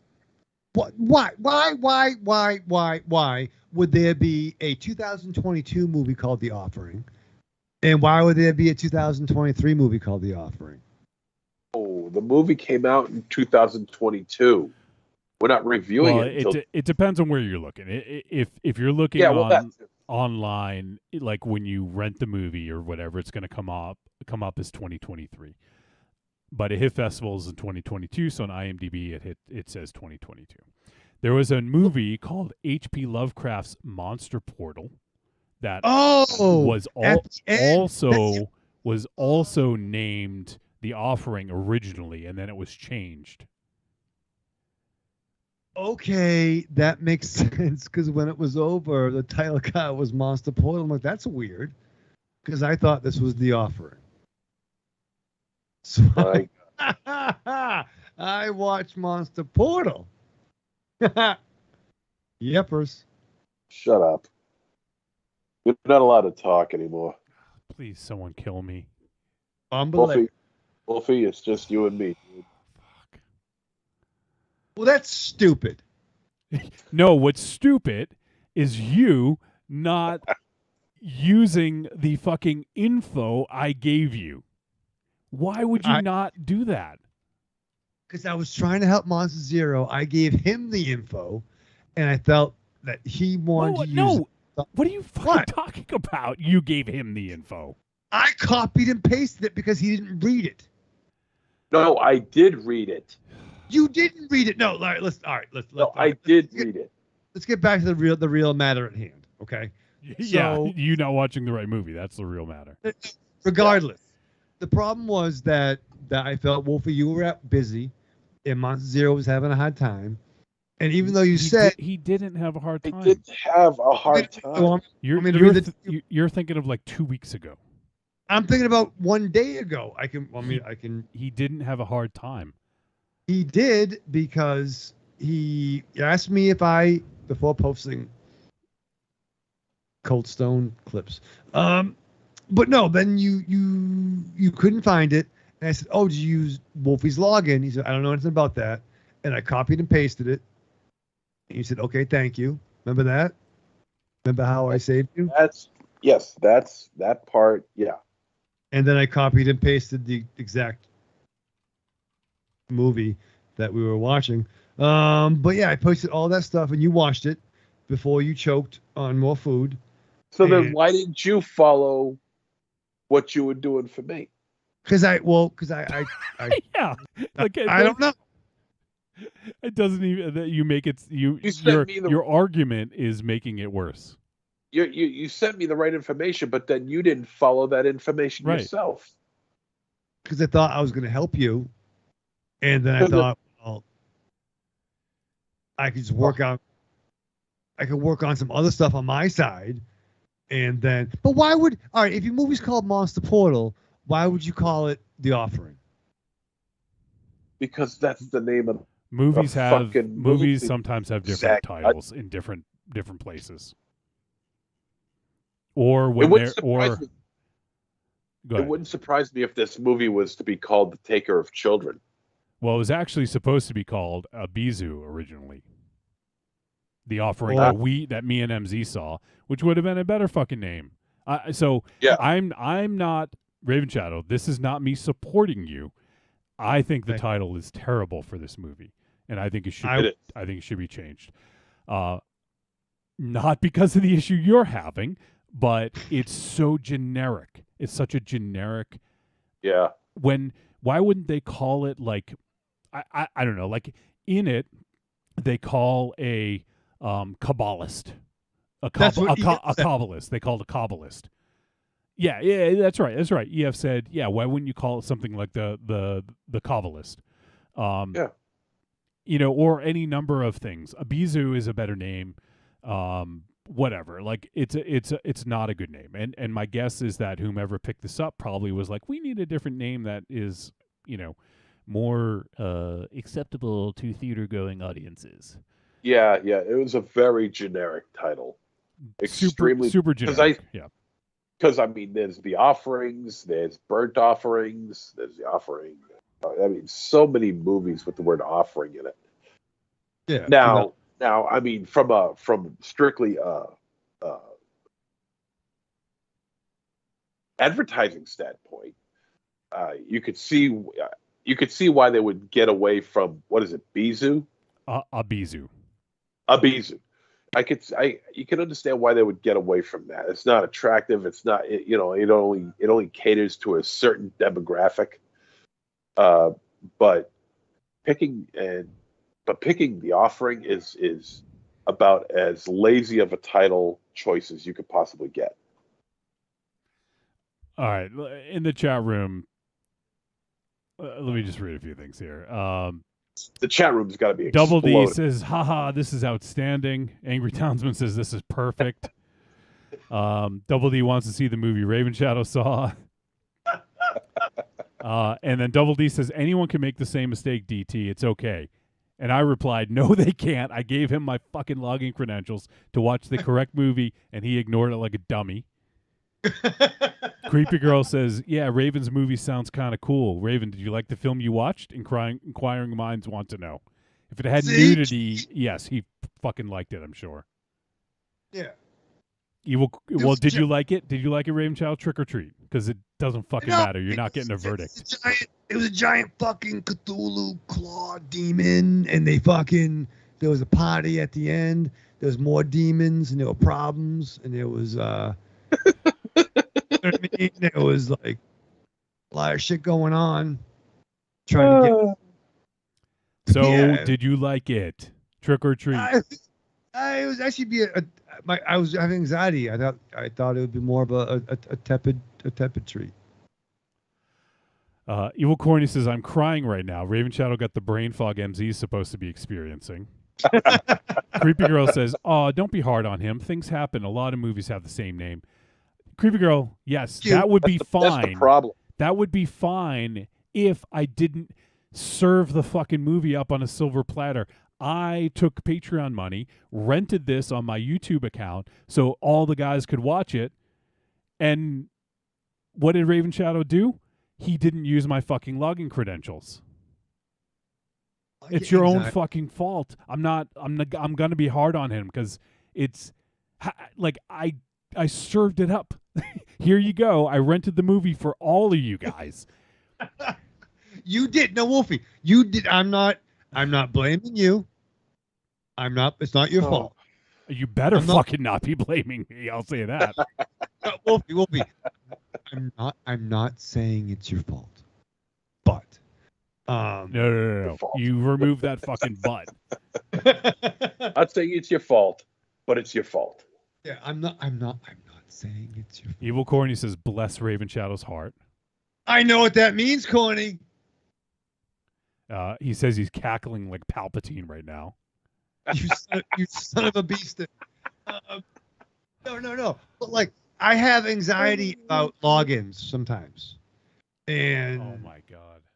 I don't. If we're sharing, I don't like having to log off to go back in because I get anxiety. Everything's set up. So I thought, and it's even more fucked up, and I look even worse because I helped Monzero get his codes as co-producer, and I helped Monster Zero get where he had to go, and I watched the wrong movie. But thank you, Creepy Girl and Double D, for the kind words. They're not kind words. They're pitying you. Yeah. They're supporting me. They're supporting me. No, they're not supporting you. It sounded like support. Well, you hear what you want to hear. I I can't know. fucking believe this. You help you what you as you said, you tried to help MZ even though he didn't need your help because he had it figured out. And then you went fucking rogue. You're a miracle.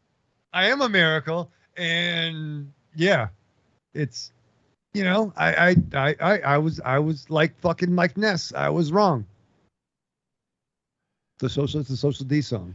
But yeah, I watched the stop. All right, directors, actors, producers, best boys, and key grips. No more movies called Offspring. Offspring? What's it called? Oh, Offering. Oh, Yeah. All right. Fine. It's hard. No more. I don't want any more O movie titles. No more. No more O movie titles.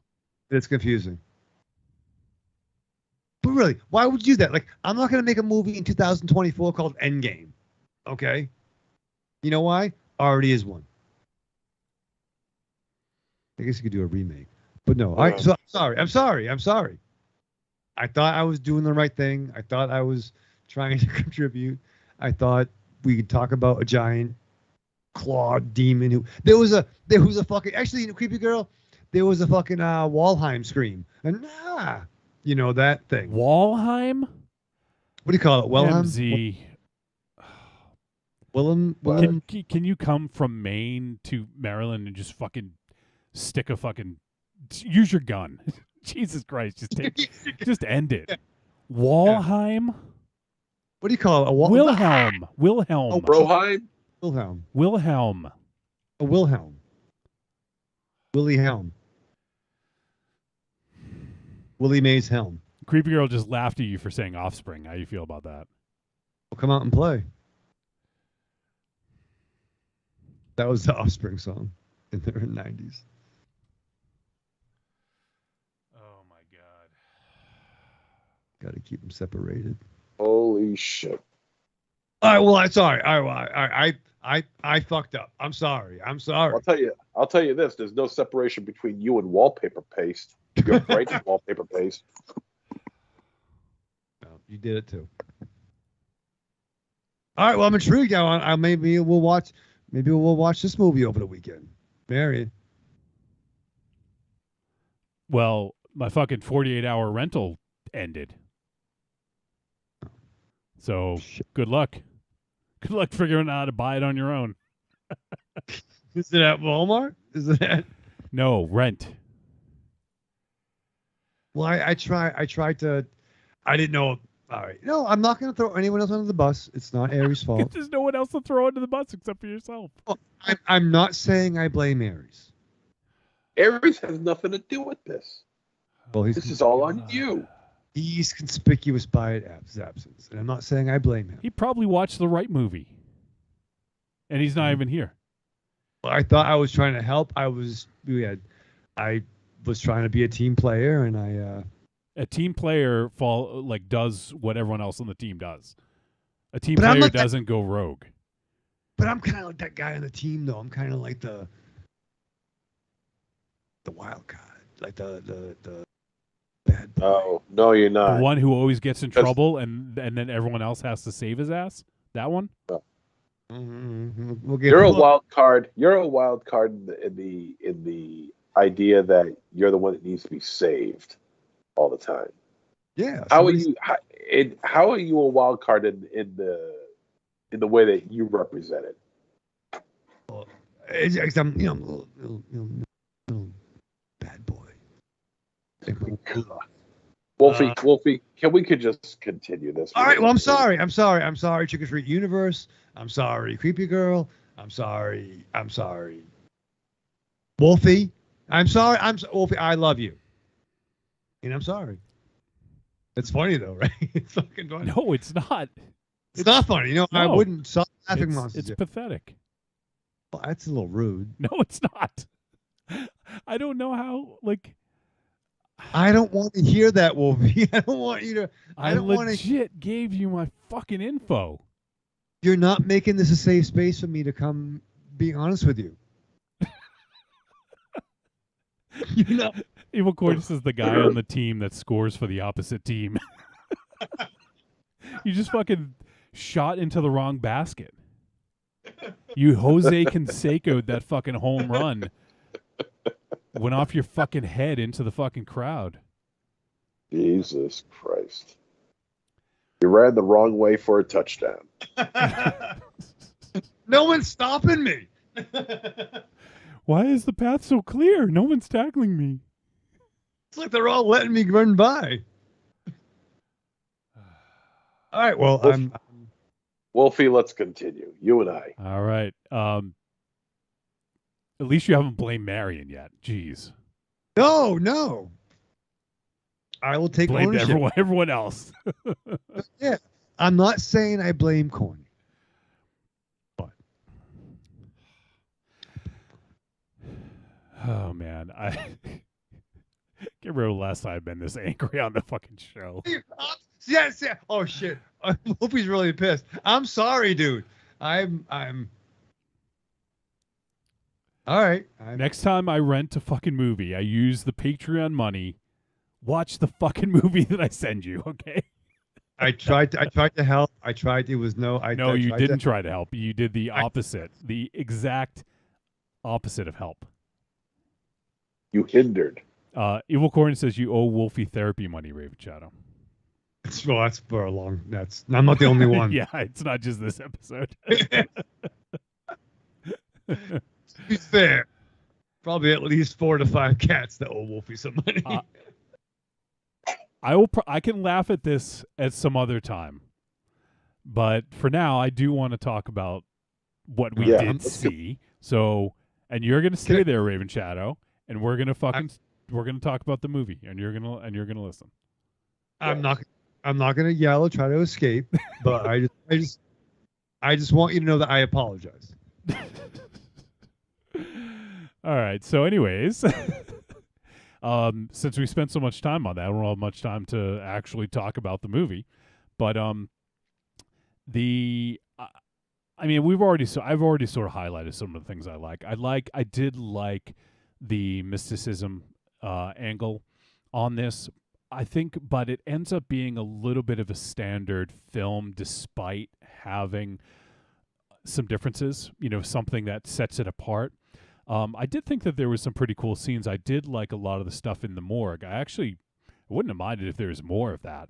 Like, I like the stuff when he pulled the knife out of the chest and, like, the stuff with the amulet. Like, I thought that was cool. And then some of the stuff with the dad when he was in the morgue later on, I thought was interesting. I will say that I feel like they showed the monster maybe a little bit too much. Yeah, that was a problem. The first time they showed him, I thought the demon looked pretty cool. Yeah. Then they went to the well once too many times with the demon, and that was a problem that I had with this film overall. They went to the well once too many times overall. Certain things, with certain things, such as the jump scares, the demon. It was getting to be too much. It was it started becoming predictable. By the halfway point,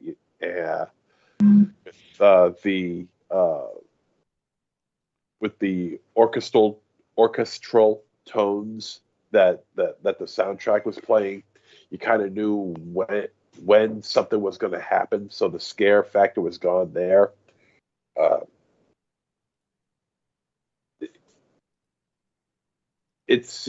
I found the idea of the relationship troubles between the son and the father a little bit more interesting than I found the whole idea of good versus evil. I just thought the dynamic between those two was much more was better realized than the good versus evil dynamic. Yeah, and I agree. I actually did like a lot of the kind of family drama that they had, and I liked the character of Hamish. I liked his role in this. I think that the main character, a lot like the family ties were well done. I actually wasn't a big fan of. I don't know if it's just the way that she was directed to portray it, but Claire, I didn't think she was especially good in this. The actress Emily Wiseman. Not saying she had a bad performance. It could have been the direction, but especially the end. I don't want to talk too much about the end scene, but there was just some really kind of silly stuff at the end with her. Yeah. It was just like almost kind of just silly, you know? Yeah, it's almost though as if they didn't know really how to end this movie. I thought the performances by what's his name, Nick Blood, is that his name? Yeah. I thought he was fine. Yep.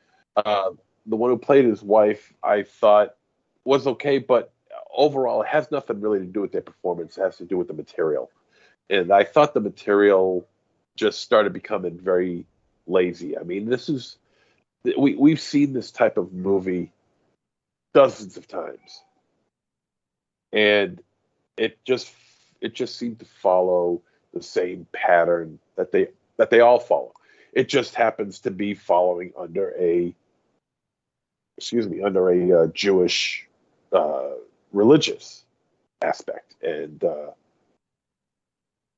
I don't know. It just didn't do much for me. You know, it just felt predictable. After a while, I just started looking at my watch, and because it was just going by the same paint by numbers, pacing, character development. Well, we don't believe you, but this is what happened. Well, we still don't believe you, and I guess you could throw in the family strife angle as throwing in something new, but it doesn't really do much. I mean, like I said, I still found it a little bit more interesting than the good versus evil aspect, but it could only carry so far, and there was really not much that the actors in front of the camera could do with it. I just frankly saw myself looking at my watch after a while. All right. There's most of what I have to say I think I can do in the verdict. So, you think you're ready to head to the verdict, MZ? Sure. Raven Shadow? Nope. All right, let's do the verdict. Trick or treat, baby. I wonder if people would say you're a trick or a treat. Trick or treat, motherfucker. All right. It is verdict time. This is the point in the show where MZ and I give our thoughts on the film. Actually, before we do that, MZ, I think what I might have been thinking of when you watched the wrong movie, I think it was actually Sugar Hill, in which you didn't watch the movie because you couldn't. Yeah. That might be what I was thinking. I remember that because it was a bad signal. That's why. Yeah. I tried to watch it. I couldn't. That is completely different from watching a different movie. Yeah. It was so long ago that it's a little fuzzy.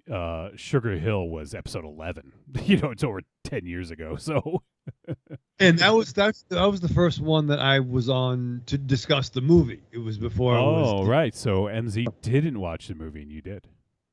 Yeah, because I was on aside from I was on Zero, and then the comic, Yeah. different gimmick. But yeah, it was the first one that I watched the movie. We elongated the whole thing into one program. Yeah. All right. So let's do a verdict. MZ, go ahead. Okay, well, like I said, I think this is a movie that we've seen before many times and done better. I thought the demon was overexposed. The first time you see it, I mean, it's impressive, but also the more times you see it, not only does it lose its fright factor, but it also becomes more and more apparent that it's very CGI, and that does not look too good. The setting is nice. Where it's shot it's beautiful in there, and I like how after a while as the film goes on, the place itself starts to dilapidate. Yeah. So I kind of like that aspect. That was pretty neat. The performances were about as good as you're going to get from the material. I do like I just don't feel like they really knew what to do with the material after, say, like maybe 60% through the film. I just felt like they just didn't know what to do. So they just went through the basic tropes of this kind of film. And also, as I said before, early on is my lack of knowledge in religion. I know a few things, the basic stuff, but I don't do a deep dive into these sort of things. And I feel like you had to with this film because it was very Hebrew centric. They would use terms and verbiage and words and that. I mean, even the most cryptic. I'm a cryptic person every now and again. But even I couldn't figure out what the hell they were talking about. I mean, and it's certainly that's a slam on me. I don't know anything about that stuff. And granted, that shouldn't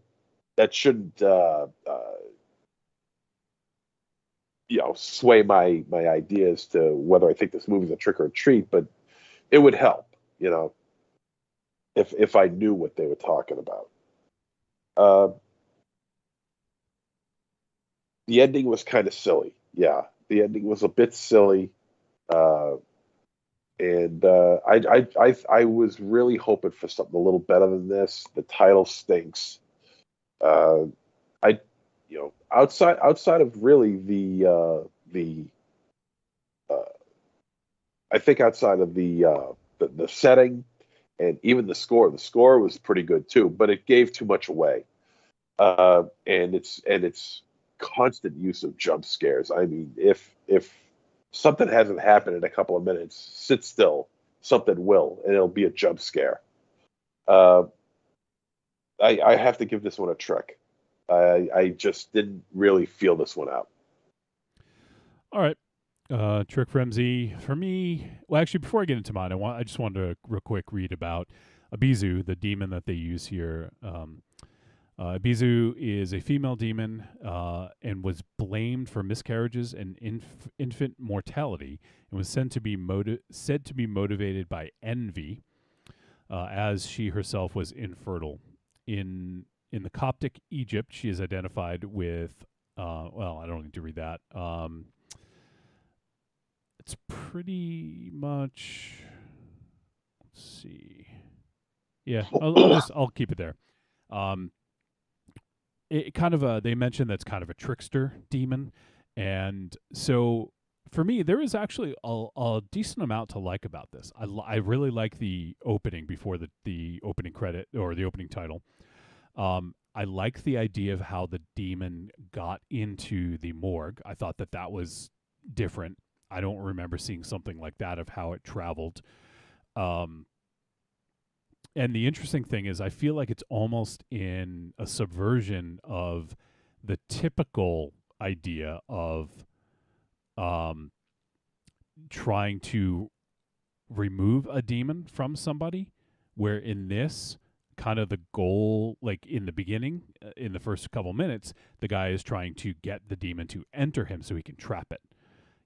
So I thought that there was some really cool stuff. I did like the Jewish mysticism angle. I wish they had taken it further, and I think it would have been more interesting if it was as we mentioned, like a Kabbalist, or someone who had more information about this and was kind of leading the way. I think there was an opportunity with a lot of the mythology to do something greater, and it just ended up playing up a little bit too standard for me, even though I did like a lot of the elements. I think this is a director that is definitely worth keeping an eye on. I think that with some different material, could potentially do something really strong. I think that there was some good stuff in this. I did like the family dynamic. I did like some of the morgue scenes. Reminded me a little bit of The Autopsy of Jane Doe. So that came into my head too. Yeah, some of the scenes, anyways, and I think I would have liked to seen maybe some more exploration of that.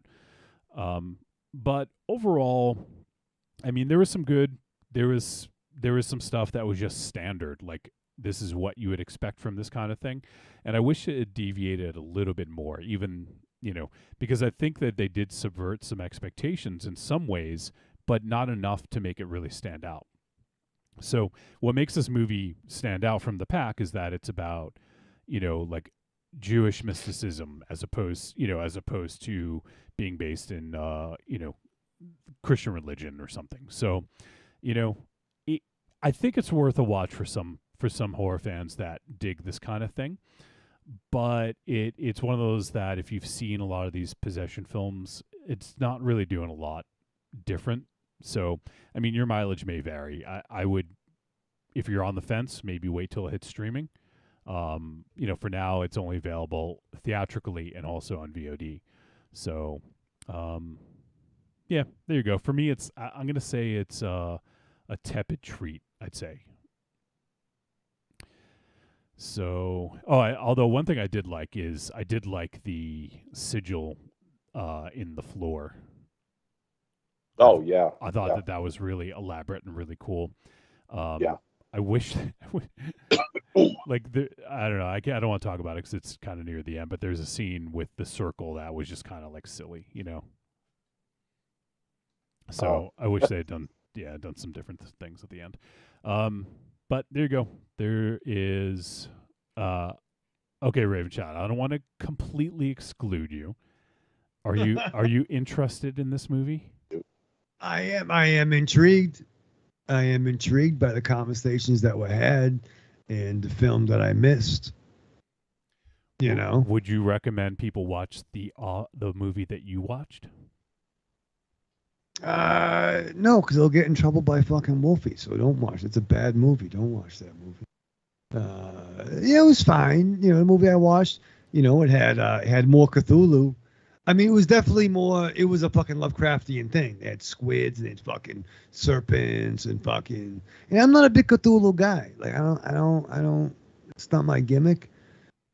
So I don't care. I hope not.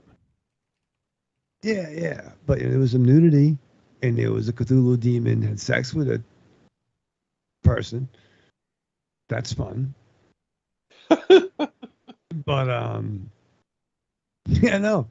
Yeah, so I think the truth that if you if you want to learn more about what Raven Shadow fucking fucked up and watched, check out Monster Portal, aka The Offspring. No, what's it? Osprey? Oh my fucking god! With Will Ospreay. Oh. Will Ospreay. Movie titles are stupid.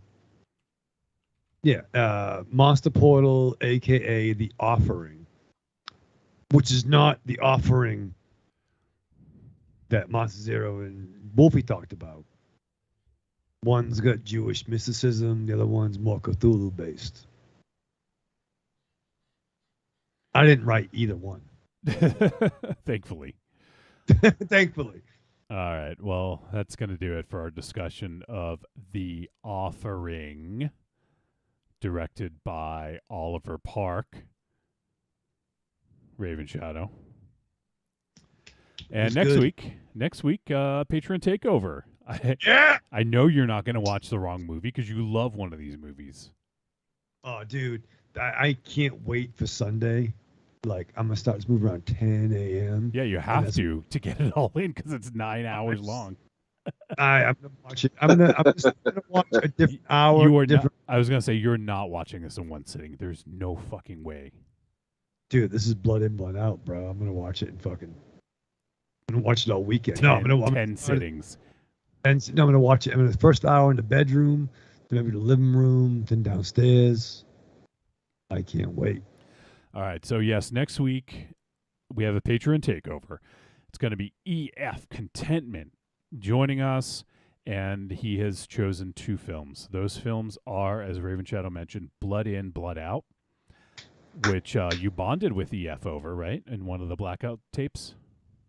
Yeah, no, I mean, and the EF was that we all became fast friends with EF from the jump, but like when he started quoting, fucking Blood In, Blood Out, Launda, fucking, Popeye. Yeah, I'm like, yo, dude, are we best friends now? And turns out we are. Now, just to let you know, this isn't the 2022 version of Blooded. Knowing him, he's going to watch the wrong version of a movie he fucking loves. You want the Benjamin Bratt version and the dude that played Ken from the Street Fighter movie. He's in that too. All right, so Blood In, Blood Out. It is 3 hours long, 3 hours 10 minutes, I believe. It is available on YouTube, it appears. I don't know how legit it is, but it looks like it's a good version on YouTube. So if you guys want to play along at home, you can check out Blood In, Blood Out on YouTube.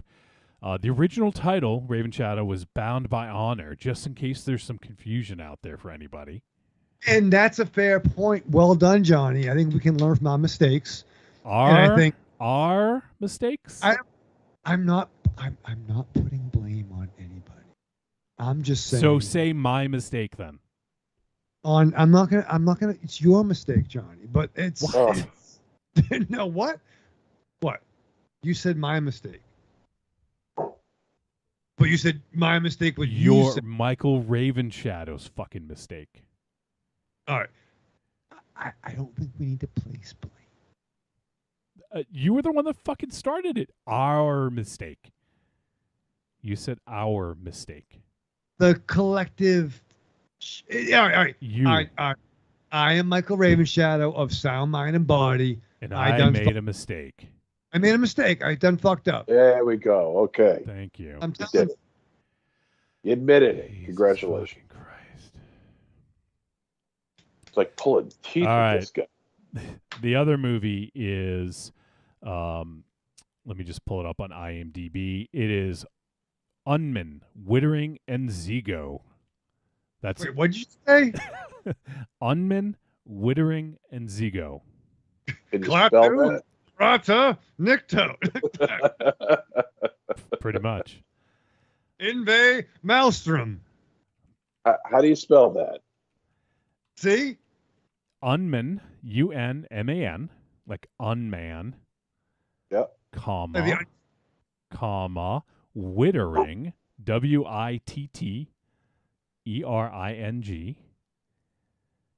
and Zigo, ZIGO. Those aren't words, Wolfie. Are you saying that EF is trying to bullshit us? No, he's fucking smart, but you let the uncanny unmen, Vigo Mortensen. What did you just say? Anyways, it is a film from 1971. And it is an action drama thriller. And it has David Hemmings, Carolyn Seymour. The great David Hemmings. And let's see. So yeah, there you go. It's action drama thriller is what it's classified as. It's an hour and 42 minutes. So we have 4 hours and 52 minutes of film to watch this week, Raven Shadow. I better call. Are you ready? Yeah, I gotta fucking go in late. You better use some of that earn time.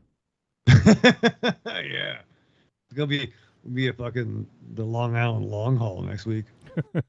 So there you go. We're watching, and I don't know. I think Unman, Wittering, and Zigo, I believe, is available to rent on VOD. So if you guys want to play along at home, you can check that out. Or Blood In, Blood Out, as I mentioned, is on YouTube. Let's see. He says, EF says, Unman, Wittering, and Zigo is only available on VOD. He says he saw it on Amazon Prime, Apple TV, Google Play, and Vudu. So it's available on those at the very least. Right. So there you have it. That's what we're doing next week. We have a Patreon takeover with our boy EF Contentment, and we'll be talking about the films Blood In, Blood Out, and Unman, Wittering, and Zigo.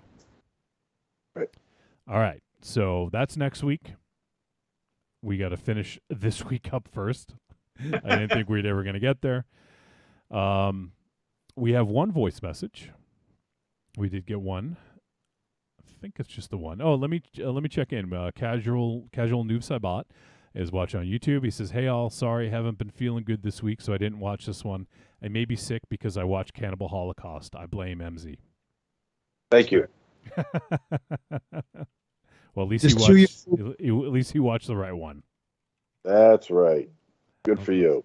Just chew your food, casual noob.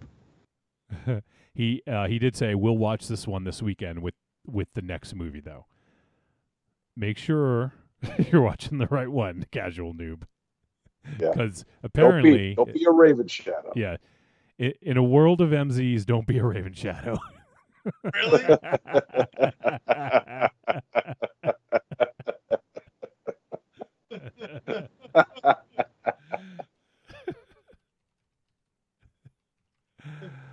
right. So let's go ahead and let me load up this voice message. We'll play that, and we'll fucking get the fuck out of here because I'm just gonna fucking go to bed. I can't even exist after this. All right. Let's check in with Creepy Girl and see what she has to say. Here, Billy. Hey guys, Creepy Girl here. Gonna give my 2 cents about The Offering.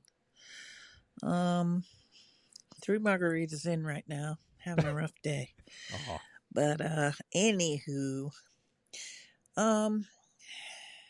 this movie had like some really good jump scares, had some really creepy scenes.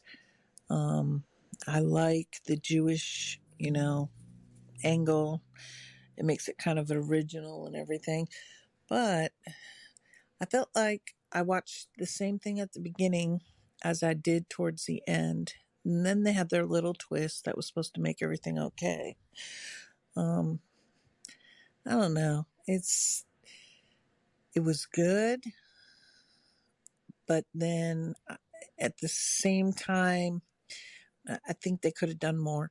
There was that part where they were having the funeral and that one guy showed up, the one that was, I guess, the expert on demons and stuff. And that guy was sitting there and he sketched that thing in the chair and everything. And I thought he would have some realization of what was going on or, some epiphany, but that didn't happen. It had to, the guy had to tell him about it later.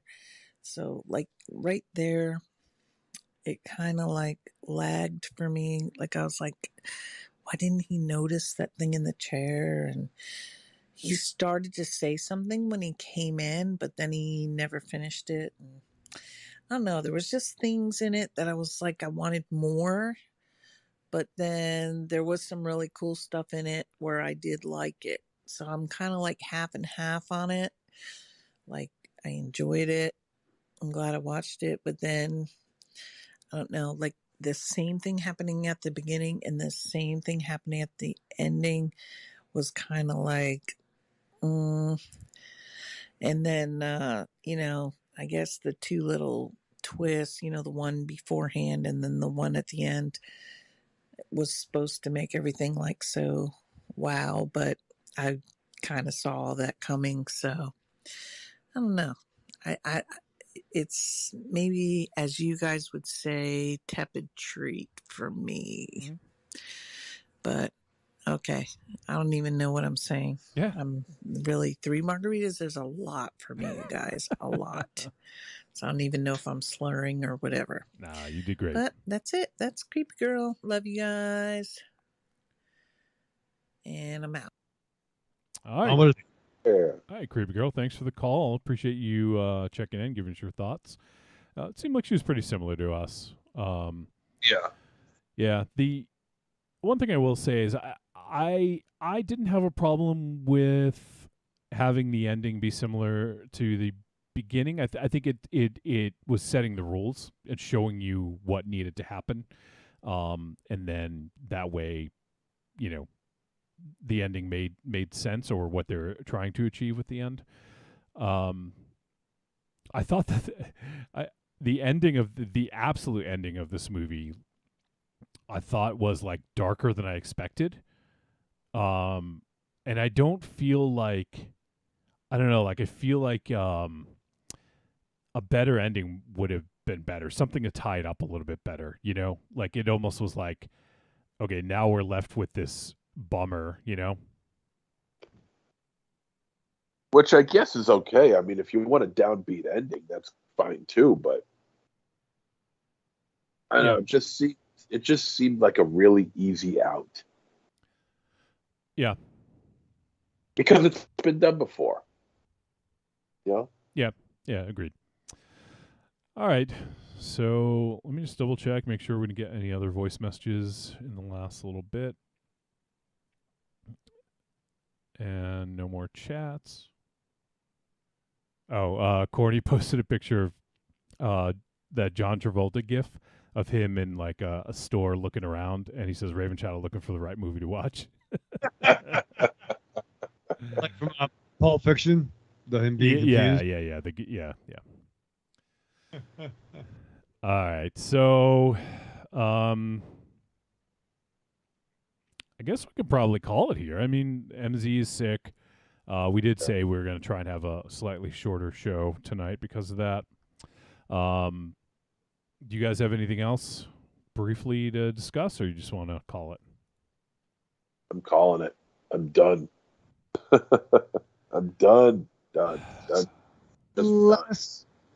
Last minute while I'm thinking about it, I just checked out episode 95 with the Zombie Girls, their year-end show, and that was pretty rad.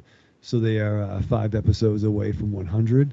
And if you do check out episode 95, there is the discussion about titty buckets for those that might remember from our holiday crossover show. And there's a nice what do you call it? Not a bow, but not end cap, but the bookend. Thank you. Nice bookend to something that was discussed on our special. So check that out. Cool. I'll have to check that out. I'm going. I have somewhere to go on Saturday. It's the longest drive I've made in maybe a year. So I'll have some time in the car. Maybe I'll check that out. Yeah, forget where you going. It's probably silly to most people, but I'm going to get a haircut, and I'm not changing my hair. I'm actually going to a beard specialist.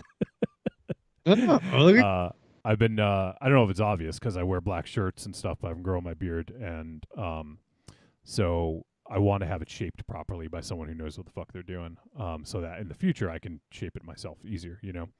So it's apparently very difficult to find someone that's not just a regular barber that, you know, like specializes in beards. So I just tried to find like a place that was pretty reputable. So yeah, so got like an hour drive. It's not a big deal, but yeah, the places around here. I went to one place a couple weeks ago. Actually, the night that we did that show with the Zombie Girls. That day I got last time I got my haircut, and I don't know. The guy didn't really do exactly what I was looking for. So thankfully, he didn't butcher it too bad. But yeah. So I'm going to get my beard shaped. I'm excited. I don't know. I don't know if Aries would be excited or like what he'd feel, because I don't like feel like his growth is just fucking boom. It's like, it just fucking grows and he just lets it hang. Well, it's like a forest. I mean, you're like a. It's just a fucking. Like a finely trimmed bush. Aries is not finely trimmed. Evil Corny says he wants me to get a beard perm. He wants me to get a perm in my beard. Is that really a thing? I don't know. I'm trying to see, like, if I move the mic, I don't know if you can even see, just because of like everything, but it's getting kind of long, Look at you! I like that. It's sexy, right?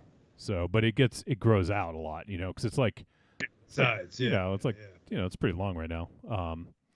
So yeah, just gonna try and see if I can get it tamed and shaped properly so that it looks good. So there you go. So I'll be driving an hour for fucking beard trim and hair. I'm gonna get my hair done too. So get my hair done, get my tips frosted.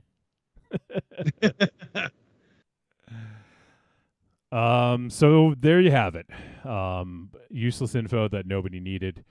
All right, that's going to do it. So next week we have EF, but for now we're going to say goodbye, starting with MZ. Arrivederci, douchebags. Raven Shadow. All right, so for this time and for next time, live fast, love hard, survive with your mask on. All right. So, oh man, what a fucking shit show. All right, so yeah, next week EF Contentment is doing his Patreon takeover. We will be talking about the films Blood In, Blood Out. You can check it out on YouTube. Also, Unman, Wittering, and Zigo are available on VOD. So if you guys want to check them out, play along at home, you can do so. And otherwise, don't. We'll just talk about the movies. Looking forward to that. Always a blast when EF is on the show, so can't wait for another Patreon takeover. And I'm going to speak for Raven Shadow, and I'm going to say that I'm sorry. I'm sorry that the review, the discussion went that way. Raven Shadow watched the wrong fucking movie. Unfucking believable. Although, to be honest, it did take 547 episodes for that to happen. I'm surprised it didn't happen sooner, to be honest. But there you have it. All right, so that's gonna do it. We'll see you guys next week. Fuck. Later. Fuck. Ugh.